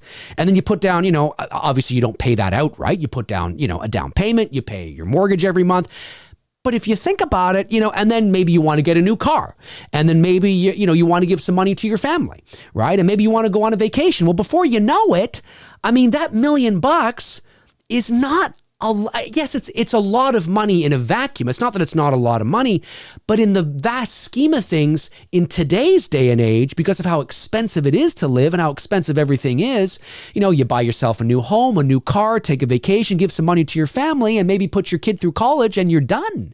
I mean, it can be very, you know, most people, $1 million is not something that you generally can just go, great, I can retire now, you know, depending on the stage of your life, depending on your lifestyle. So that's what I meant by that, right? Is that it's not what it was 50 years ago. You know what I mean? It's really not. And especially when you think about being in the States too. I mean, if you were to win here in Canada, we're very fortunate that our lottery's not taxed. Right? Yeah, if you win $1 million here in the States, you're walking away after taxes and everything. If you lump sum it, you're walking away with like $375,000. I think it'd be more than that, isn't it? Isn't it close to 600,000? Because you're paying 50%, you know, in federal taxes, and then if you live in a state with taxes and things you like have that. You have state income tax as well too, depending on certain states. You know, right, so right. Yeah. I'm basing it. Let me rephrase that. I'm basing it on Georgia. If I won $1 million here in Georgia, right, my take home from that would be $375 after federal and state taxes were taken out. So you're right, because there's some states that don't do that. So if you weren't in a state that has a state income tax, then yes, you're taking home about $500. Yeah, and I mean, you know, here in Canada, it's not taxed. So if I was to win $1 million, I get $1 million. So lucky bastard. Well, but we also pay extraordinarily high taxes, so that's why they do that. There's also a double edge. I mean, look, would it be nice to have a couple million in the bank? Sure, but you know what? There's a song out there that Biggie, Puffy, and Mace did, and it's called "Mo Money, Mo Problems." Yeah, and that is a fact. Intel Wild just chimed in there and says and he lives in California, says 600 to 700K is very average for a 3-bedroom house in Southern California. So that's what you need. Average. That's average. So, and again, that's you guys must be making bank out there. That's what I'm talking about. Like it's that kind of thing where, you know, it's a lot of money. Of course it is, and nobody would ever turn it down. But in our the big average scheme of things, 3-bedroom houses here in Georgia is like 200,000. Yeah, it's not something you can definitely necessarily retire on, depending on what you want to do with the money. Maybe you're already, fine and well off, and you can take that $1 million and spend it all on movies. I don't know, you know what I mean? But certainly, it's not as much as it used to. I'd spend it all on weed and hookers. There you go. Bang on. Bang. No. Literally. Bang. There you go. That's right. No, I'm actually stealing that. You ever see that? That's that I can't take props on it. That's that. Remember when Powerball in the States was like up to like $1 billion, like or two, like something like that, like $2 billion. Yes. There was a guy at a store, and the news anchor woman asked him, like, interrupted him as he was filling out the tickets, and she said to him, like, "What would you do if he won?" And he turned around and he said, "I'd cocaine and hookers." And he said that on the news. That's and it was amazing. So I totally can't take credit for that. That's amazing. Okay, let's get through these here. Blood Red Skies, $5 super chat. Thank you. Says, do you think James Jude Courtney Michael Myers is literally another dirty, tall version of Rob Zombie's Michael Myers, just older and slightly shorter? I would say no. Because it has everything to do with not necessarily just the size, because he is short. I mean, let's not forget that Tyler Mane is 6'8" and James Jude Courtney is 6'3". So that is a significant difference that you do notice that. But it's all in the intensity of the character. It's all in the intensity and of what he's doing. James, very much his performance was very much in line with more Nick Castle-ish, right? He wasn't. I mean, sure, you saw the end result of a lot of the deaths, which were very gory and like, oh my God, his jaw's over here and all that kind of stuff. And you may see more of a Rob Zombie-ish type of Michael in Halloween Kills. You may actually see that now.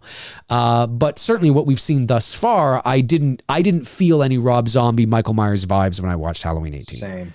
Hey, you missed one here, and I know this one's for you because I have no idea who the hell this dude is. But Danny L sent in a $2 super chat. Oh yes, I did miss that. Do you know voice actor Frank Welker? I don't know who that is. I don't know him personally, but I do know who Frank Welker What has he is. done that I might know? Oh, he was the original Fred on Scooby Doo. He was, I believe he was.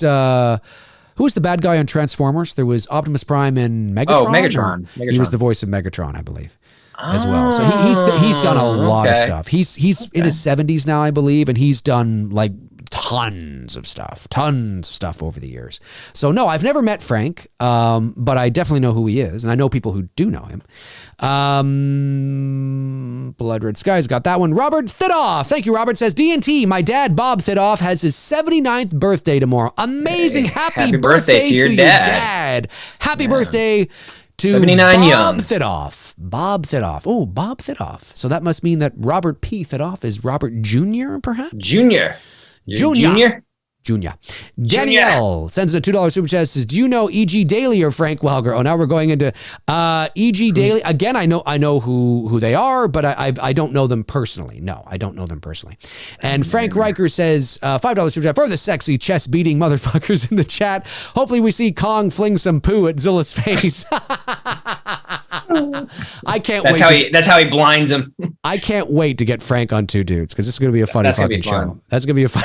That's in a couple weeks. That's right after we finish with after we do Kong versus Godzilla next week. I'll reach out to you, Frank, and we'll try to set something up for April, because Frank will be the first two. Because this is, I mean, Frank's just gonna. It's gonna be funny. It's gonna be really funny. We're gonna be laughing our asses off. I know. All right, folks, listen. That's we get everybody. Yeah, we did. I'm pretty sure we did. That's going to do it for Tony and I here on episode 104 of Two Dudes and Some Bullshit. Thank you. Spat on the microphone there. Thank you to our great moderators, of course, Frank Reiger, Tabitha Shore, Darren Sands, and Chris Baber. Thank you to all the Super Chat questions that came in, the non-Super Chat questions that came in. Tony and I will be back next Monday night at 7 o'clock p.m. Eastern Standard Time as we're watching the 1962, I believe it was 62, original King Kong versus Godzilla.